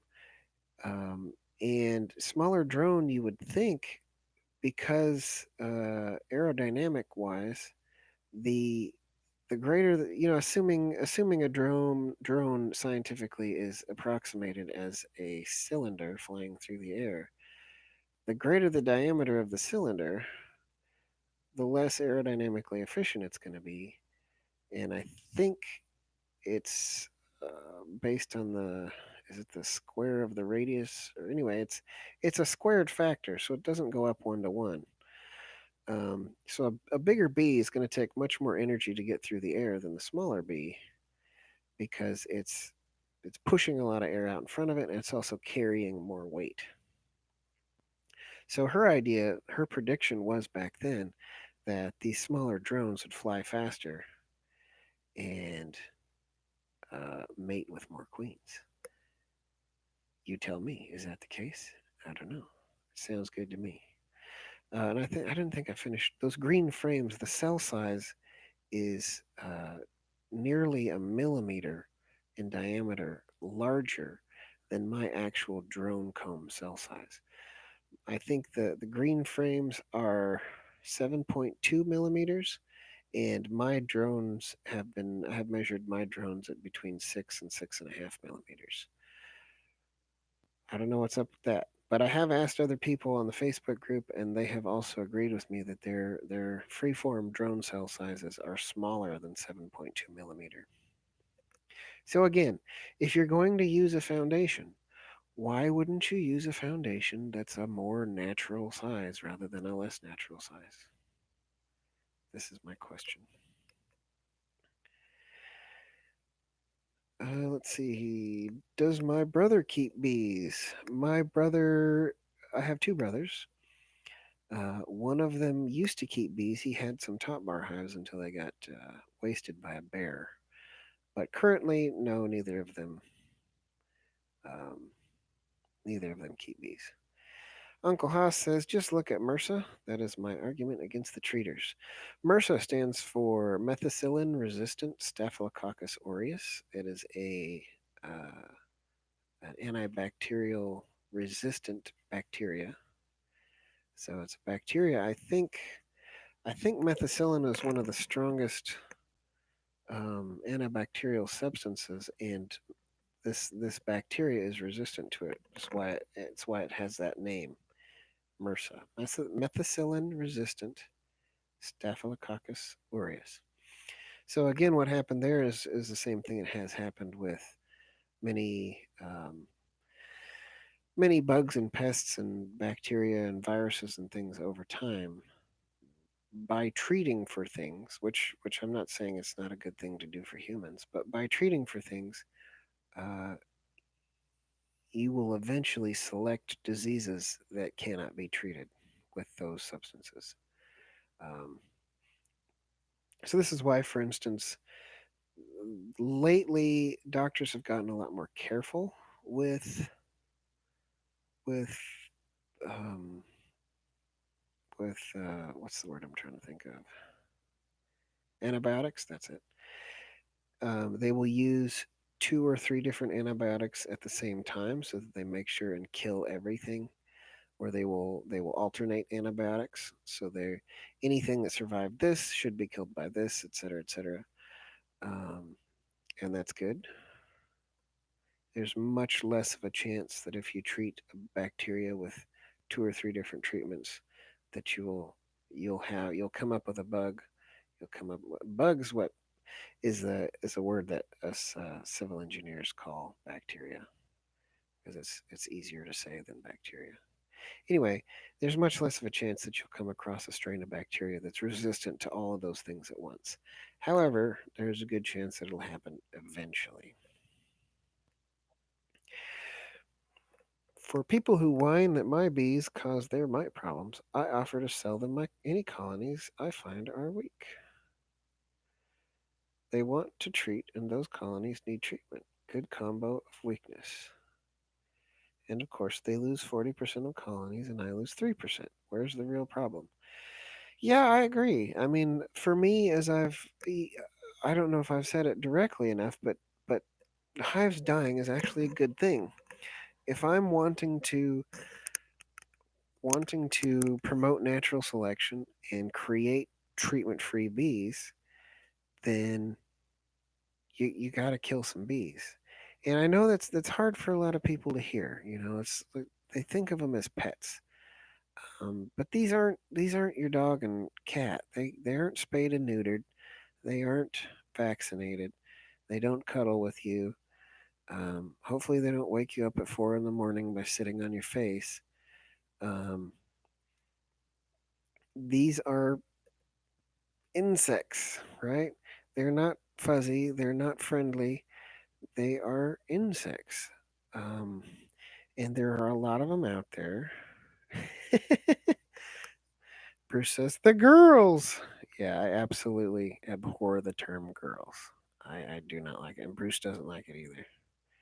He calls them something else, which I don't think we should mention here. But um,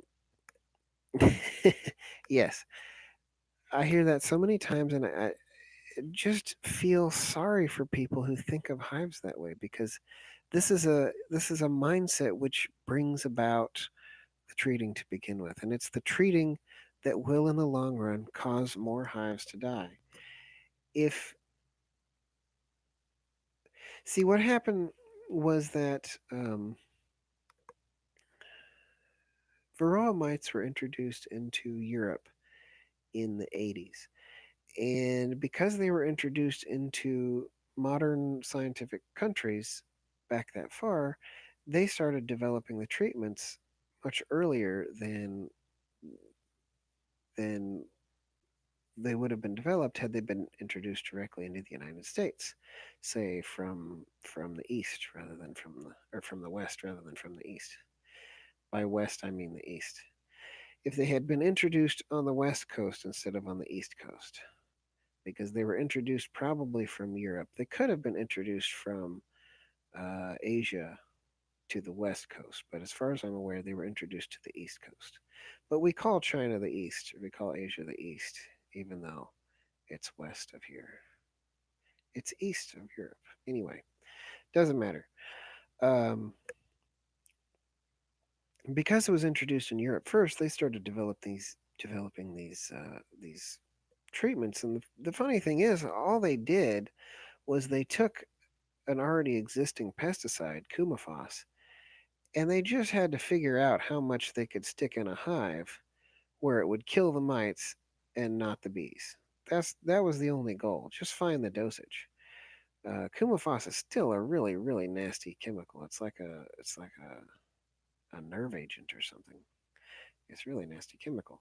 So when the mites were introduced here, our first response, as often is, which is not very helpful, was to try and kill everything. Of course, they killed thousands and thousands of hives, and it did no good whatsoever because it never does. That's not how life works. And then shortly after that, they said, "Hey, we've already got these chemical treatments over here from Europe. Why don't we just bring those over and use them?" And so that's what the commercial beekeepers started to use. And so when I was first introduced to beekeeping back in grade school, back in the mid '90s, um, like treatments were as popular as they are today in mainstream beekeeping lore and magazines and books and things, but there were so many more things to treat for. Right, everybody was doing grease patties for tracheal mites, and they were doing antibiotics, and they were doing, I forget, there's even more stuff. So you had to treat for all this stuff. But over time, the Varroa mites proved themselves to be a more virulent predator. And basically, what happened was the mites took over, and all the other diseases got pushed to the side, and people forgot. People forgot about tracheal mites because they weren't that big a deal anymore. And you don't even hear all that much about American foulbrood anymore either. Of course, as time goes along, and we've discovered that hygienic bees are good for varroa mites, it's also a fun fact that hygienic bees are even better for American foulbrood. Hygienic bees are way better actually for American foulbrood than they are for varroa mites, way more effective. Very highly hygienic bees are pretty much American foulbrood proof. And the fact is, people developed American foulbrood proof bees as far back as I'm aware as the 1930s. And there were several projects done over the decades. And basically, all they did was they had a group of bees and they either introduced American foulbrood or they let it run rampant. And when you let it run rampant and don't treat it any disease, you will very quickly eliminate the non resistant population, and very quickly you're left with a resistant or tolerant population. Now, you may be left with bees that are mean and unproductive. That's a fact. But uh, gentle and productive bees are bees that were bred that way over decades and generations. So when you when you cut out the population like that, um, you're going to have to then go back in and breed in for those things, and that's doable. We can do that. Let's see.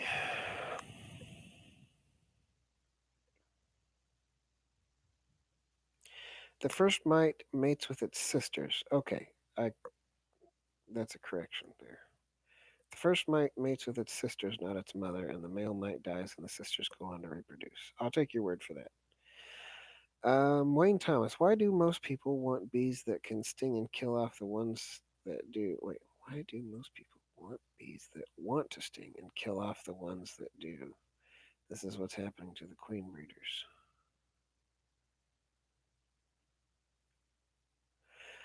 I think there's a word mix up there. I think what he's talking about is a lot of people want bees that are a little bit more mean these days, and I think that's because the meanness is correlated with survival in several different populations, and Africanized bees certainly.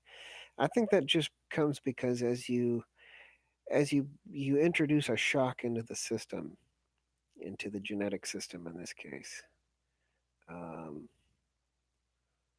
you're going to have a reordering of that stuff, right? If you have a major world changing event in your life, there's going to be things you're not going to be the same person necessarily. You're going to be a different person going forward. You're going to look at things differently. And the same goes with lots of different systems. Um, if you upset a an ecosystem by introducing a an infectious disease or a pest or a invasive species, over time you're gonna reorder the entire thing in a sense. And so, like I was mentioning before, when you kill off those non-resistant bees, what's going to go with that is all the gentleness and the nice things that we bred into bees over the years. And those things aren't lost. They just need to be bred back into over time, which is fairly easy to do, but it may not be quick. In what way do hygienic bees help against American foulbrood? Well, the basic idea behind hygienic bees is that they can sense that there's something wrong with the larva in the cell. So either they sense that the larva is dead or they sense that the larva is sick inside the cell. And they will chew out they'll chew off the capping of the cell and maybe pull that larva out or eat the larva out of the cell. And that actually prevents American foulbrood from becoming infectious. It's when the what happens with American foulbrood is this bacteria basically consumes the and a lot of stuff I explain. I'm trying to explain it in the most basic terms possible for new beekeepers. I may not be absolutely scientifically accurate on everything I explain, but just bear with me. The bacteria kills off the the larva at a certain stage. And once that larva is all rotten and nasty in there, then the bees can't really remove it anymore. That's why the test for American foulbrood is you stick a little stick in there and you swirl it around, you pull it out, and it's all ropey and sticky, right? The bees can't pull out and clean out and get rid of that dead larva, but they can eliminate the larva before it gets to that point, and that prevents American foulbrood from becoming full blown infection.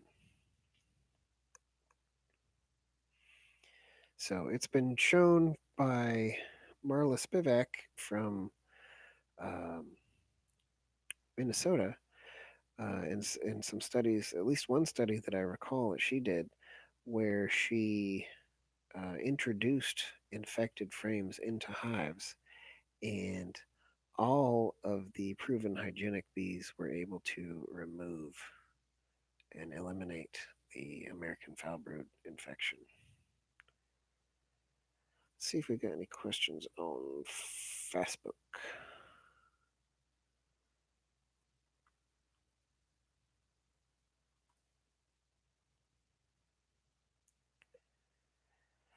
Everybody's wishing me fast healing. I appreciate that. Thank you. I would like fast healing also.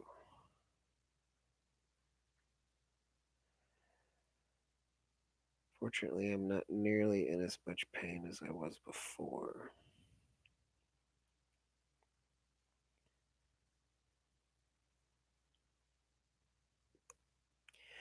No new questions, it seems.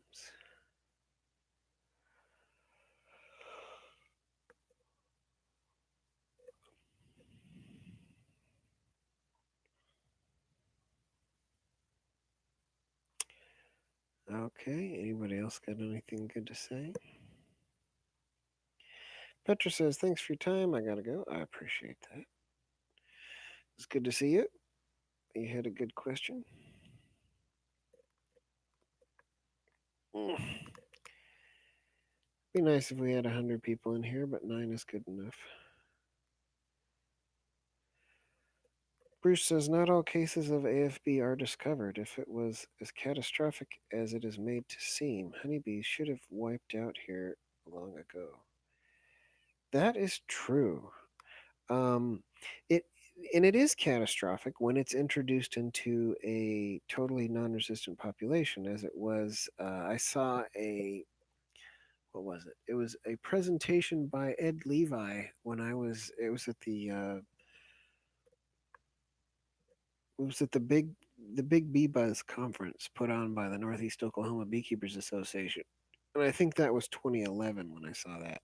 He showed pictures of I think it was Northern Africa where he went to visit, um, where American foulbrood had been introduced by queens shipped in from France. That's the story as I remember it. And these hives were just absolutely, totally wiped out by American foulbrood. But as we all know, what you do to a population, if you don't kill all the members of the population, some are going to survive and reproduce. And so that's what has happened. And as it was introduced into those populations, the bee population eventually rebounded and was able to handle it. And see, that's what happened. I American foulbrood. Who knows when it was actually introduced into the? I don't. It's probably somebody knows, but I don't know. When it was introduced here in the United States, and where I assume it came from, but maybe it didn't. Um, and so we've had, I'm assuming, hundreds of years here to become resistant to it, and we've been helping the process along because every time somebody got American foulbrood, they would burn their hive, and in natural selection sense, that's actually an accelerated selection criteria. So any hive that's susceptible at all to American foulbrood gets burned. Um, and so we developed at least some resistance over time. But yeah, it's the thing about American foulbrood is that it is everywhere. I'm told that American foulbrood spores are found in every hive, healthy or not, and it's just the whether or not it becomes an infection, whether or not it becomes an active infection. As a matter of fact, D. Lesby used to talk about um, if she found a frame, what did she do? She found American foulbrood. If there was less than like 6 cells or something of it, she would put it in a new hive and requeen the hive or something like that. And of course, she never treated for it. So I have taken a lot of flack in the past about um, being not such an alarmist on American foulbrood. Um, I at this point I tell most beekeepers to just burn their hives, burn a hive that they find it in, just to be safe, I guess. But ultimately, I don't think that's absolutely necessary. Um, Firstly, hygienic bees, which many of us in the treatment-free community claim to have, hygienic bees rarely, if ever, get American foulbrood because they're so resistant to it. So of the hundreds of total hives that I've had over the last 16 years, I've never seen it, and I have looked for it. I have when hives have come up sick and funny things are happening, I have tested for it, and I have not found it. Um, I have found something, I have found other things, obvious things like chalk brood, and I think I've found a couple of cases of of European foulbrood from time to time, but never American foulbrood. Uh, this person whose name I'm not going to try and pronounce because it's just letters. Are you seeing an uptick in EFB? EFB, that's European foulbrood. I wouldn't say that I've seen an uptick in it. I think there's kind of a steady drip of cases here and there. EFB is very essentially different from American foulbrood. because it tends to be an opportunistic infection. So it will attack a hive that's already weak for some other reason.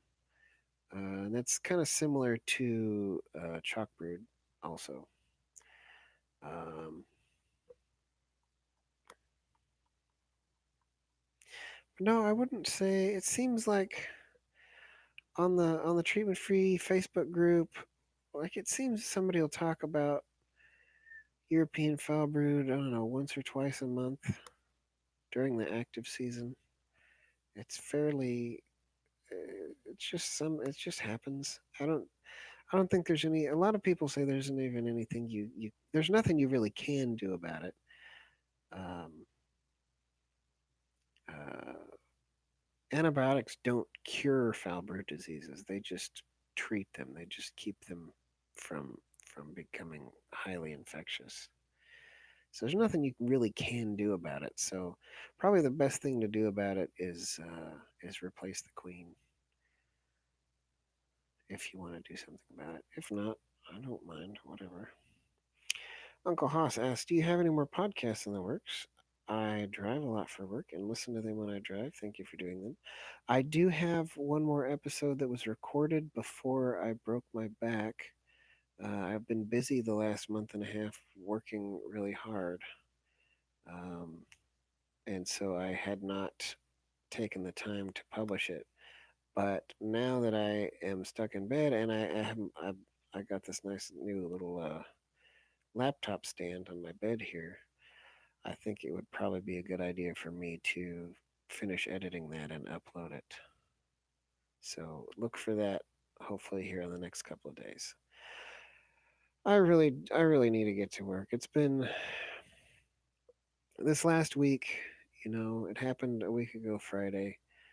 Um, I've mostly just been watching old episodes of sci-fi for the last week because I was in so much pain I didn't want to do anything else.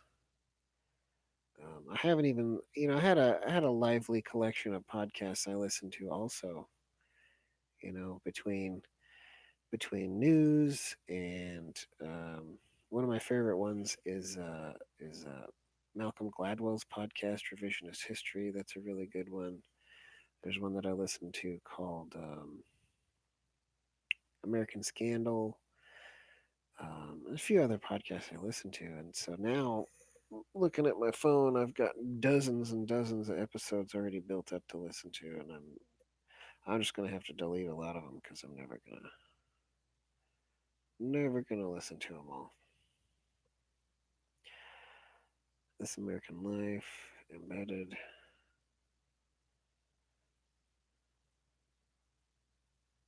Spectacular Failures is a fun one I just discovered. Anyway, oh, and one to help learn Spanish also.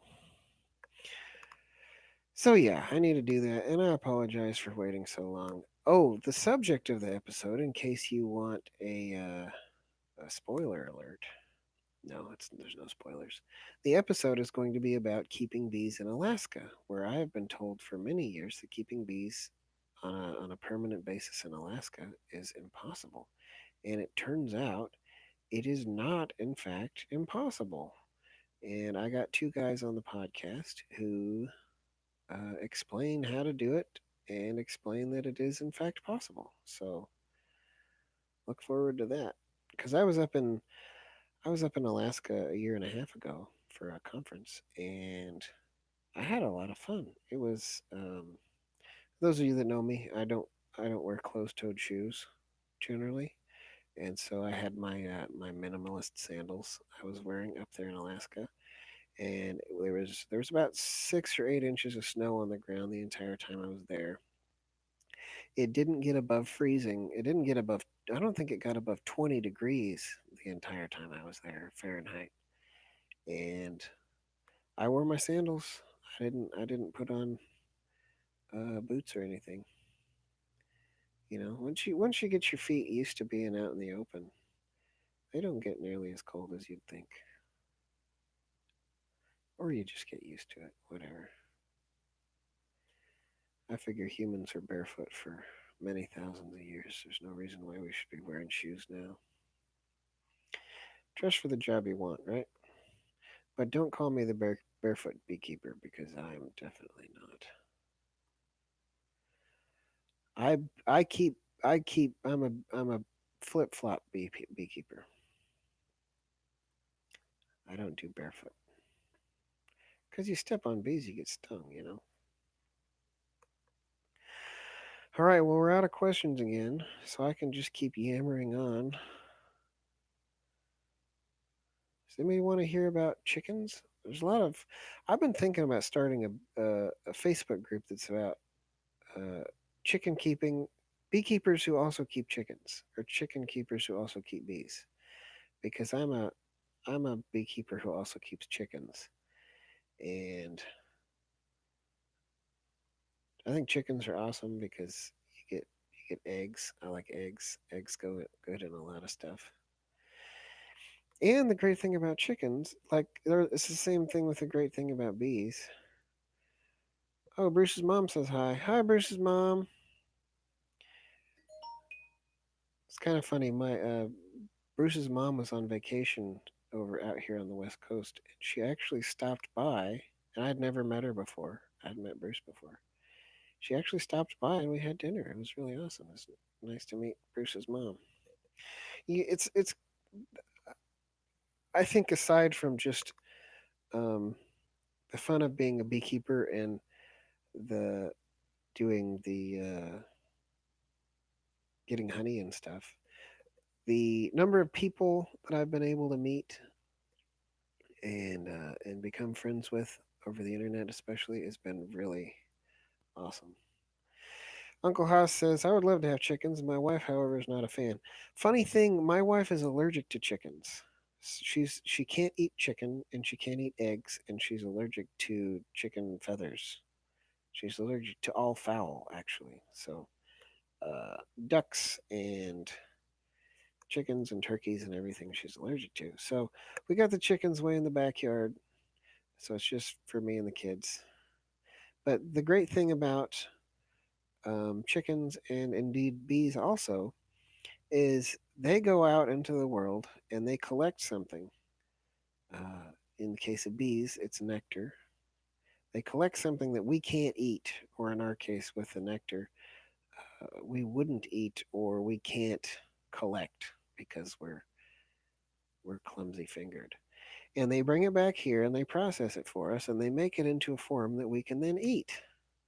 Right? So the chickens do the same thing. They go out into the world optimally. I try not to feed mine as much as possible. I give them a really big pen, like half an acre, and they're out there eating stuff like worms and beetles and grasshoppers, things that I'm not going to eat. And they're going to come back here and they're going to package them up in this nice little egg-shaped package that's got nice nutritional stuff that I can then take that egg and eat that or bake it into banana bread or a cake or whatever. And so they're going out there and they're processing food into a form that I can eat. And so I guess that's one of the reasons why I'm not a vegan because it's just animals, and I don't have to eat them. I mean, I do, but I don't have to. I'd still eat eggs. See, I've thought I could be. There have been times in my life where I thought I could be a vegan if it wasn't for eggs and cheese. I really love eggs and cheese. And my goal eventually here is to get to the point where I don't eat any meat that I don't raise here on the property. That's one of my long term goals, one of the reasons for buying this new piece of property. And I hope to continue doing stuff with the bees and continue educating people. She just doesn't want more stuff to keep alive. Yeah, I'm realizing that with being stuck in bed, so I'm now having to manage my wife and children. I'm a plant besides the bees and chickens and things. I'm also a plant enthusiast, and so I've actually pared it down quite a bit. I've still got I don't know a couple dozen house plants, maybe under 2 dozen. maybe a dozen and a half house plants, maybe 2 dozen. And one of the things I'm also into is carnivorous plants. So I've got some pitcher plants and I've got several hundred Venus flytraps of various cultivars. And so it is so difficult for me to get my family to take care of my plants while I'm stuck here. And just like most episodes of the podcast, we've gotten off the subject of bees. And that's okay, because there are other stuff also. We have a whole life to live. We're not just beekeepers. And it's interesting to see the different things that we have in common. Like I said, there's seems to be a lot of beekeepers who are also into eggs or chickens anyway. I'm actually interested in getting into we bought a dual purpose breed chicken this time around. We haven't had chickens for 5 years because we were renting for the last 5 years trying to find a new house.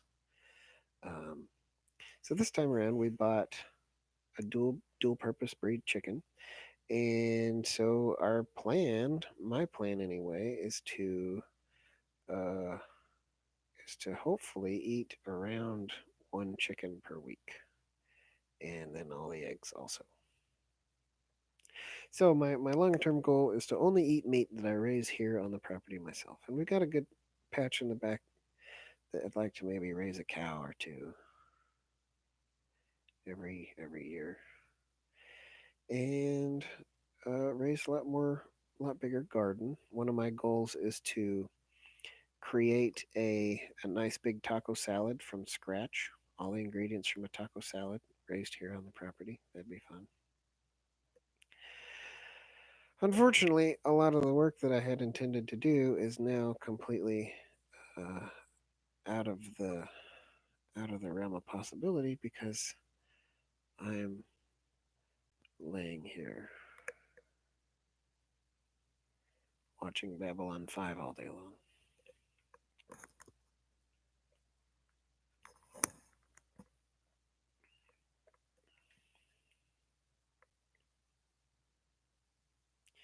Oh, I think what Wayne was trying to say is why do people want bees that won't sting and kill off the ones that do? I guess I misunderstood that. Well, people want bees that won't sting because they're a lot more fun to deal with.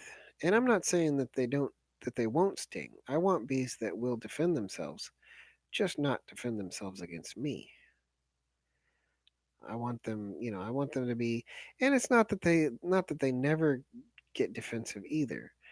I don't want bees that will never sting. I want bees that will handle a reasonable amount of manipulation because it's a lot more fun to keep bees without gloves. And it's even if I wore gloves, bees that aren't mad at me all the time while I'm working are much more enjoyable to be around.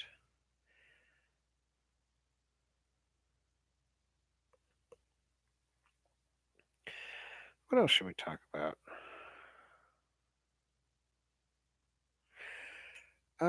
Latest subject things I've been working on. If you want to re-roof your house, get uh, metal roofing, white metal roofing. You'll save so much energy on your air conditioning bill if you live in an area that's air conditioning. Can't recommend that enough. If you have chickens out running around, I really recommend chicken electrified net fences you can get from, I think I get mine from Premier One Fencing.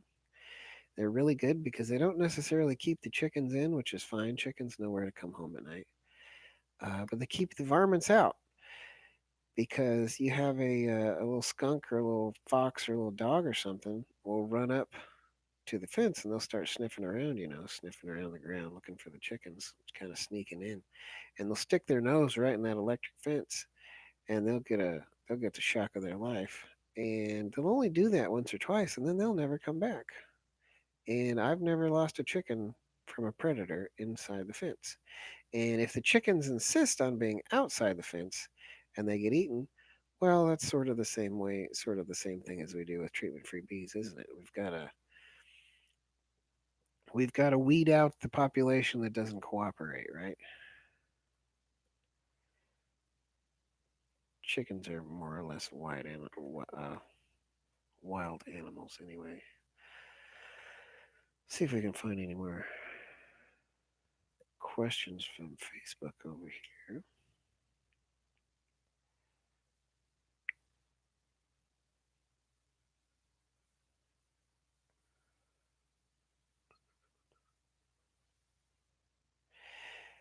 It's interesting to hear how many people who posted who have broken their back before.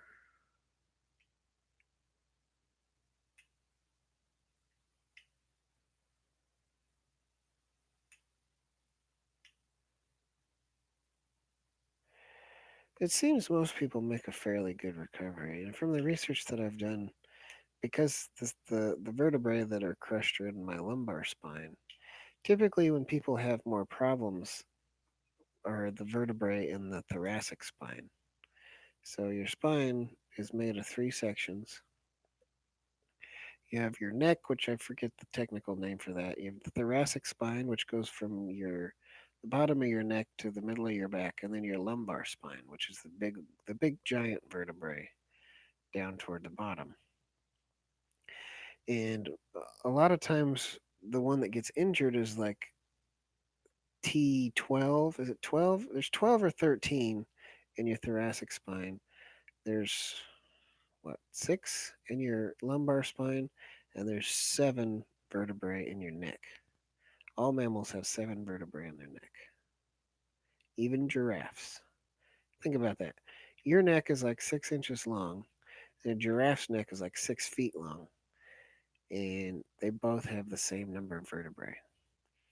But apparently, most people heal fairly well from lumbar spine injuries. You just end up being a little bit shorter, which I'm kind of bummed about because now I'm officially the shortest brother in my family. All right, got some more questions. Uncle Haas asks, "Are you still planning to try the top bar?" Yes, I still am planning to try top bar hive because, well, I would still. I even bought the wood and then I cut it up and used it for something else. I want to try a Kenyan style top bar hive. Um, and I definitely want to try the comfort hive or the anarchy hive because they're just so cheap. They can be built out of scrap materials. Like you can basically build them out of 2x6s. Um, and I mean, it's basically 2x6s and um, uh, the bigger the bigger barbecue skewers, and that's it.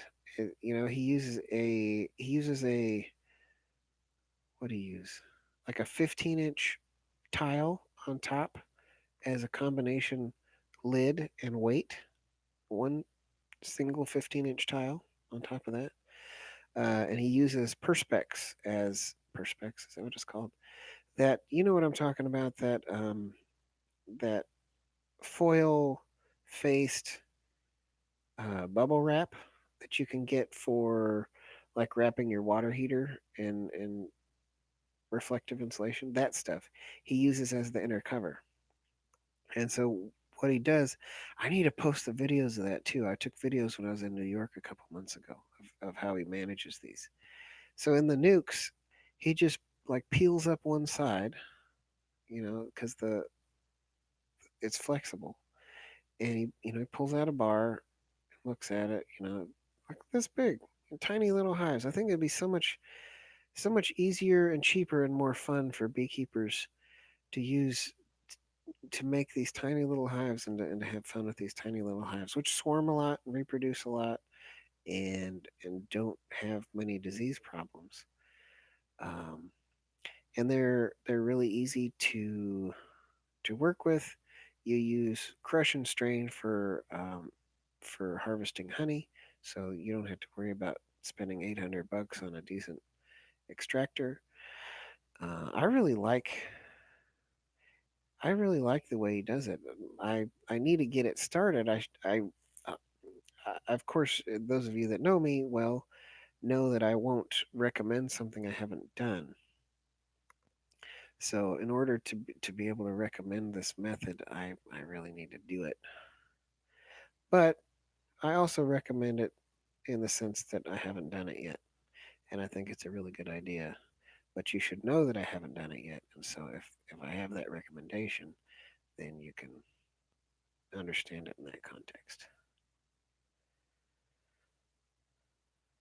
Experience for me is everything. If you don't experience something, then what do you know about it? That's why I always uh, tell new beekeepers, until you've done this thing, you shouldn't talk about it.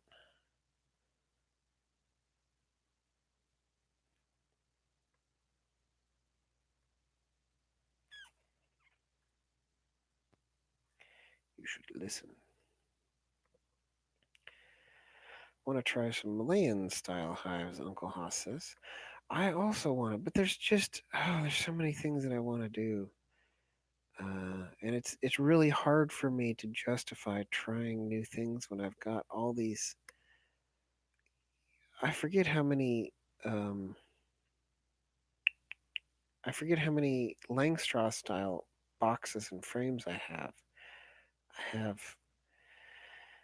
I have many hundreds of frames. I think I've got somewhere around 100 boxes. Don't know exactly, but total. And a lot of those don't have bees in them right now, so I don't feel like I can spend a lot of energy investing in a new hive or management style when I'm not fully using the one that I have already. So I need to get that done. All right, we got about 15 minutes left. And I need to go eat some banana bread. I'd love to be able to grow bananas here, but it's just too cold. Maybe if I had a greenhouse.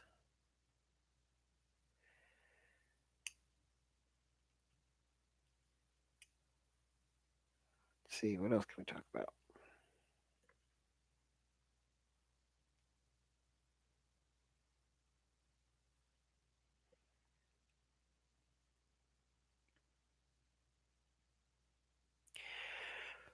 I'm sorry about not getting the video up as quickly as I was supposed to.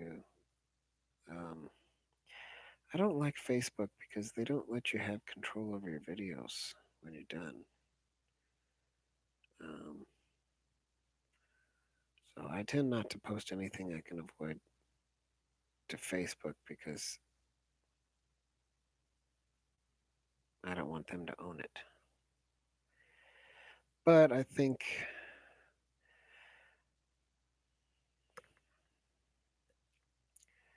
maybe I could just record this on.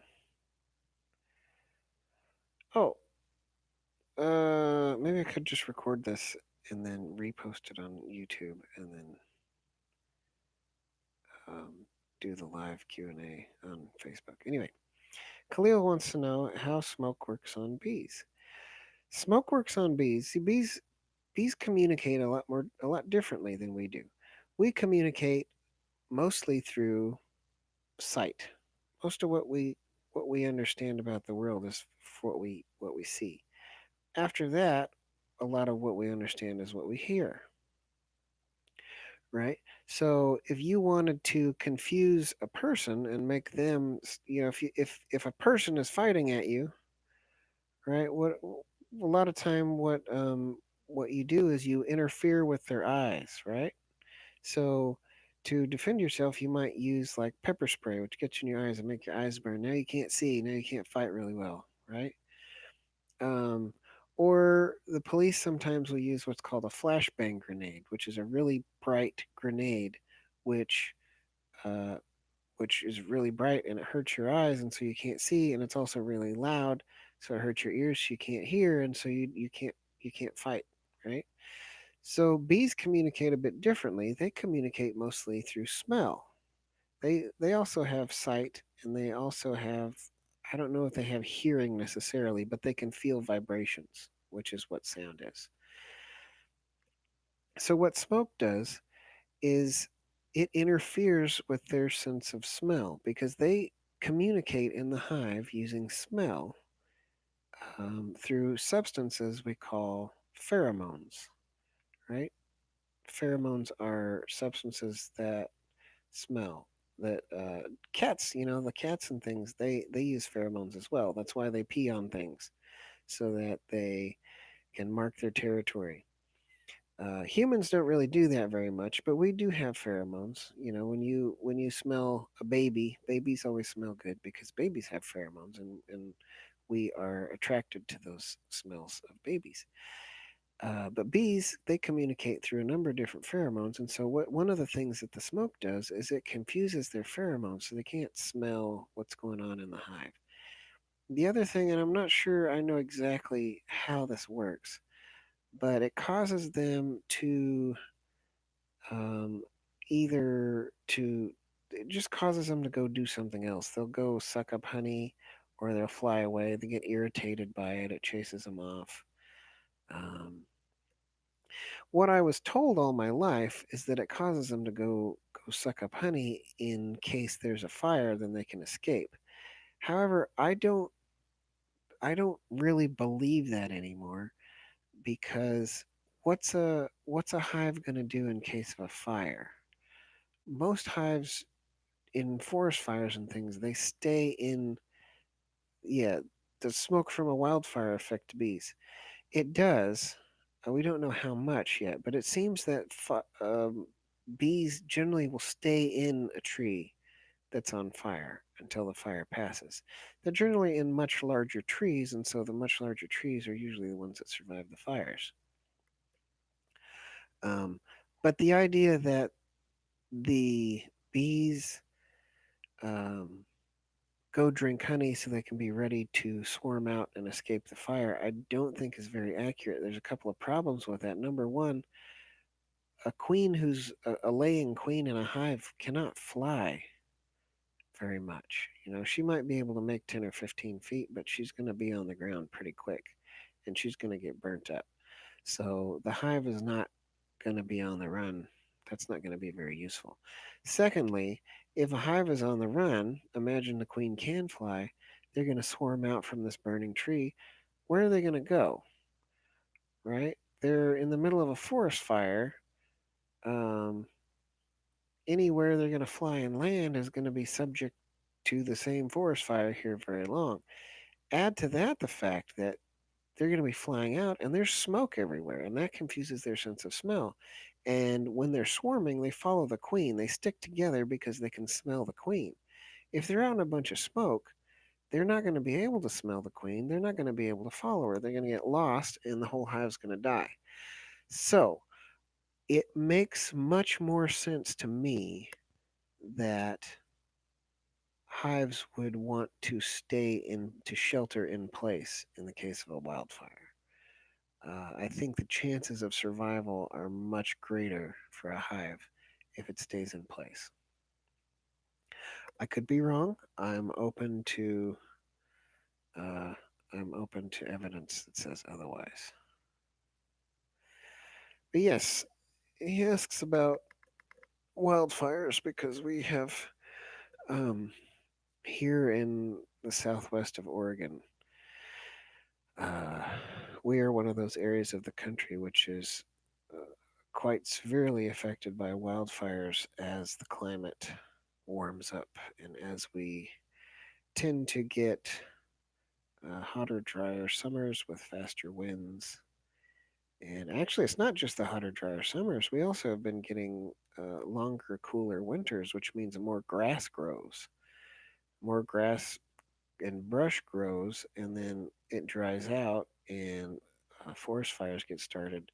In this case, we haven't even had a thunderstorm. Normally, around this time of year, we would have a thunderstorm come through and start fires. When I was a kid, most of the fires would burn out on their own. They'd just be small. They wouldn't cause any fires. But now, this last year, the major spat of fires was started by a single storm that passed through, and started. They were counted over 1,000 lightning strikes and 150 forest fires that started, at least two of which burned all the way until snow. So that didn't happen when I was a kid. When I was a kid, there would be seemed like there would be a forest fire every 2 or 3 or maybe 4 years. And now we're getting, I mean, 2 and 3 and 4 major forest fires every year and 100 minor ones. It's kind of interesting. This spring, I drove up to Central Washington to on a job, and I didn't drive more than a mile on the entire trip. I did not drive more than a mile before I came across a fire scar. Black ground and stuff. All right, we got 7 minutes. Anybody have anything important? I'll answer anything. Doesn't even have to be about bees. Ask me anything. I'm a know-it-all. Believe me, I can answer any question and many of them accurately.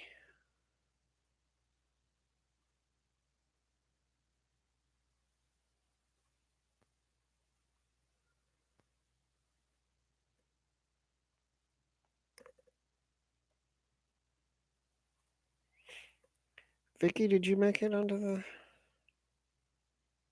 live stream?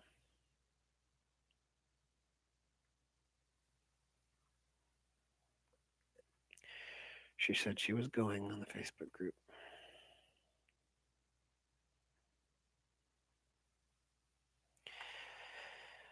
I'll try and do better next time.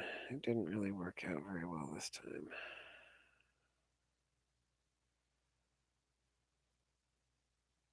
It's also Friday. Is Friday a good time to do a live stream, or should I do it on a different night? Seems like people are home more on like a Monday or a Thursday night.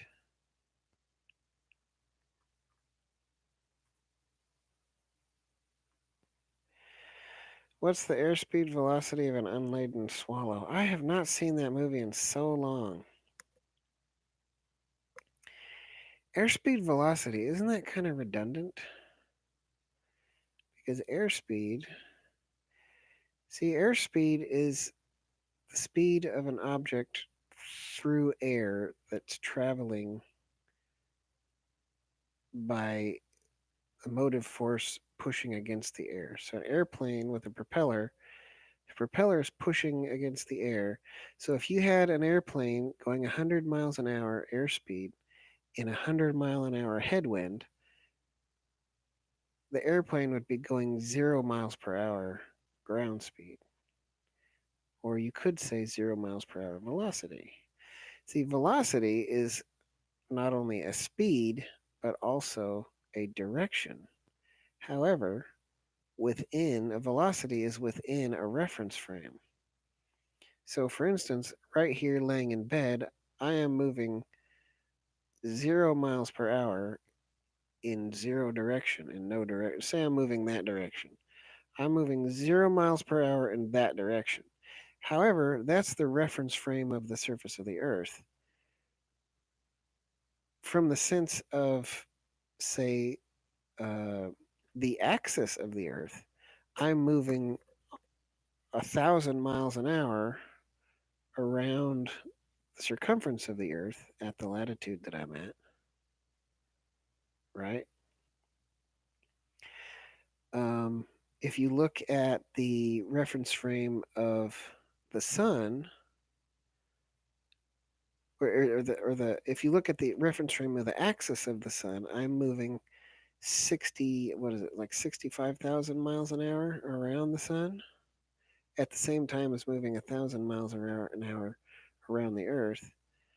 However, if you're on the surface of the sun at the equator, the sun is also rotating. Maybe it's rotating the other way. So maybe I'm going even a different speed, a different velocity as I'm traveling around the sun. And then the other thing is that our solar system is also traveling around the Milky Way in that reference frame, the galaxy, right? And actually, if you have the sun here and the Earth is going around it, it's actually traveling in a diagonal direction around. So it's not traveling in a vertical direction, if you'd think like this way. It's actually traveling in a diagonal direction, right? So that's fun. And we're going even something like, I forget the numbers exactly, but like 200,000 miles an hour around the uh, the galaxy. And then the galaxy itself is also traveling through space. And we are apparently in the next many millions of years, our galaxy is going to collide with the Andromeda galaxy. So, right now, the Andromeda galaxy is just a little bit small to be seen with the naked eye in the sky, but apparently, within the next billions of years or whatever, it's going to get bigger and bigger and bigger. So, yeah, the airspeed velocity of an unladen swallow. You didn't even say unladen swallow, you said unleaded swallow. What's an unleaded swallow? It's we don't have leaded gasoline anymore, so I guess that is a juiced up swallow.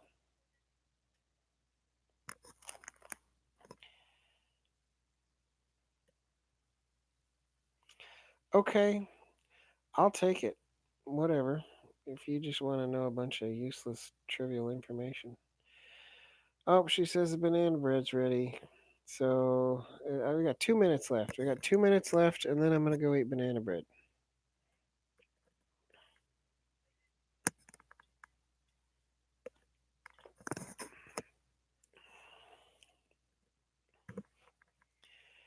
Don't call your bees girls. They're not even they're not even technically girls. I mean, you could call your queens girls, I guess. But see, girls to me are humans. If you're not a human, you're a female. If you're a human, you're a female, but you could also be a girl. You might be a lady. If you're lucky, you might be an old lady, or but you're but if you're you could be a little girl, you could be a big girl. But if you're a horse, if you're a female horse, you're not a girl. If you're a female elephant, you're not a girl. If you're a female dog, you're not a girl. So why bees? I don't. I just think it's not helpful.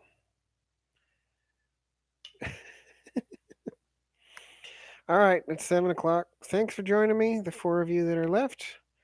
Um, I'm gonna try and do this more often. I know I promised to do that a year ago, and I never did.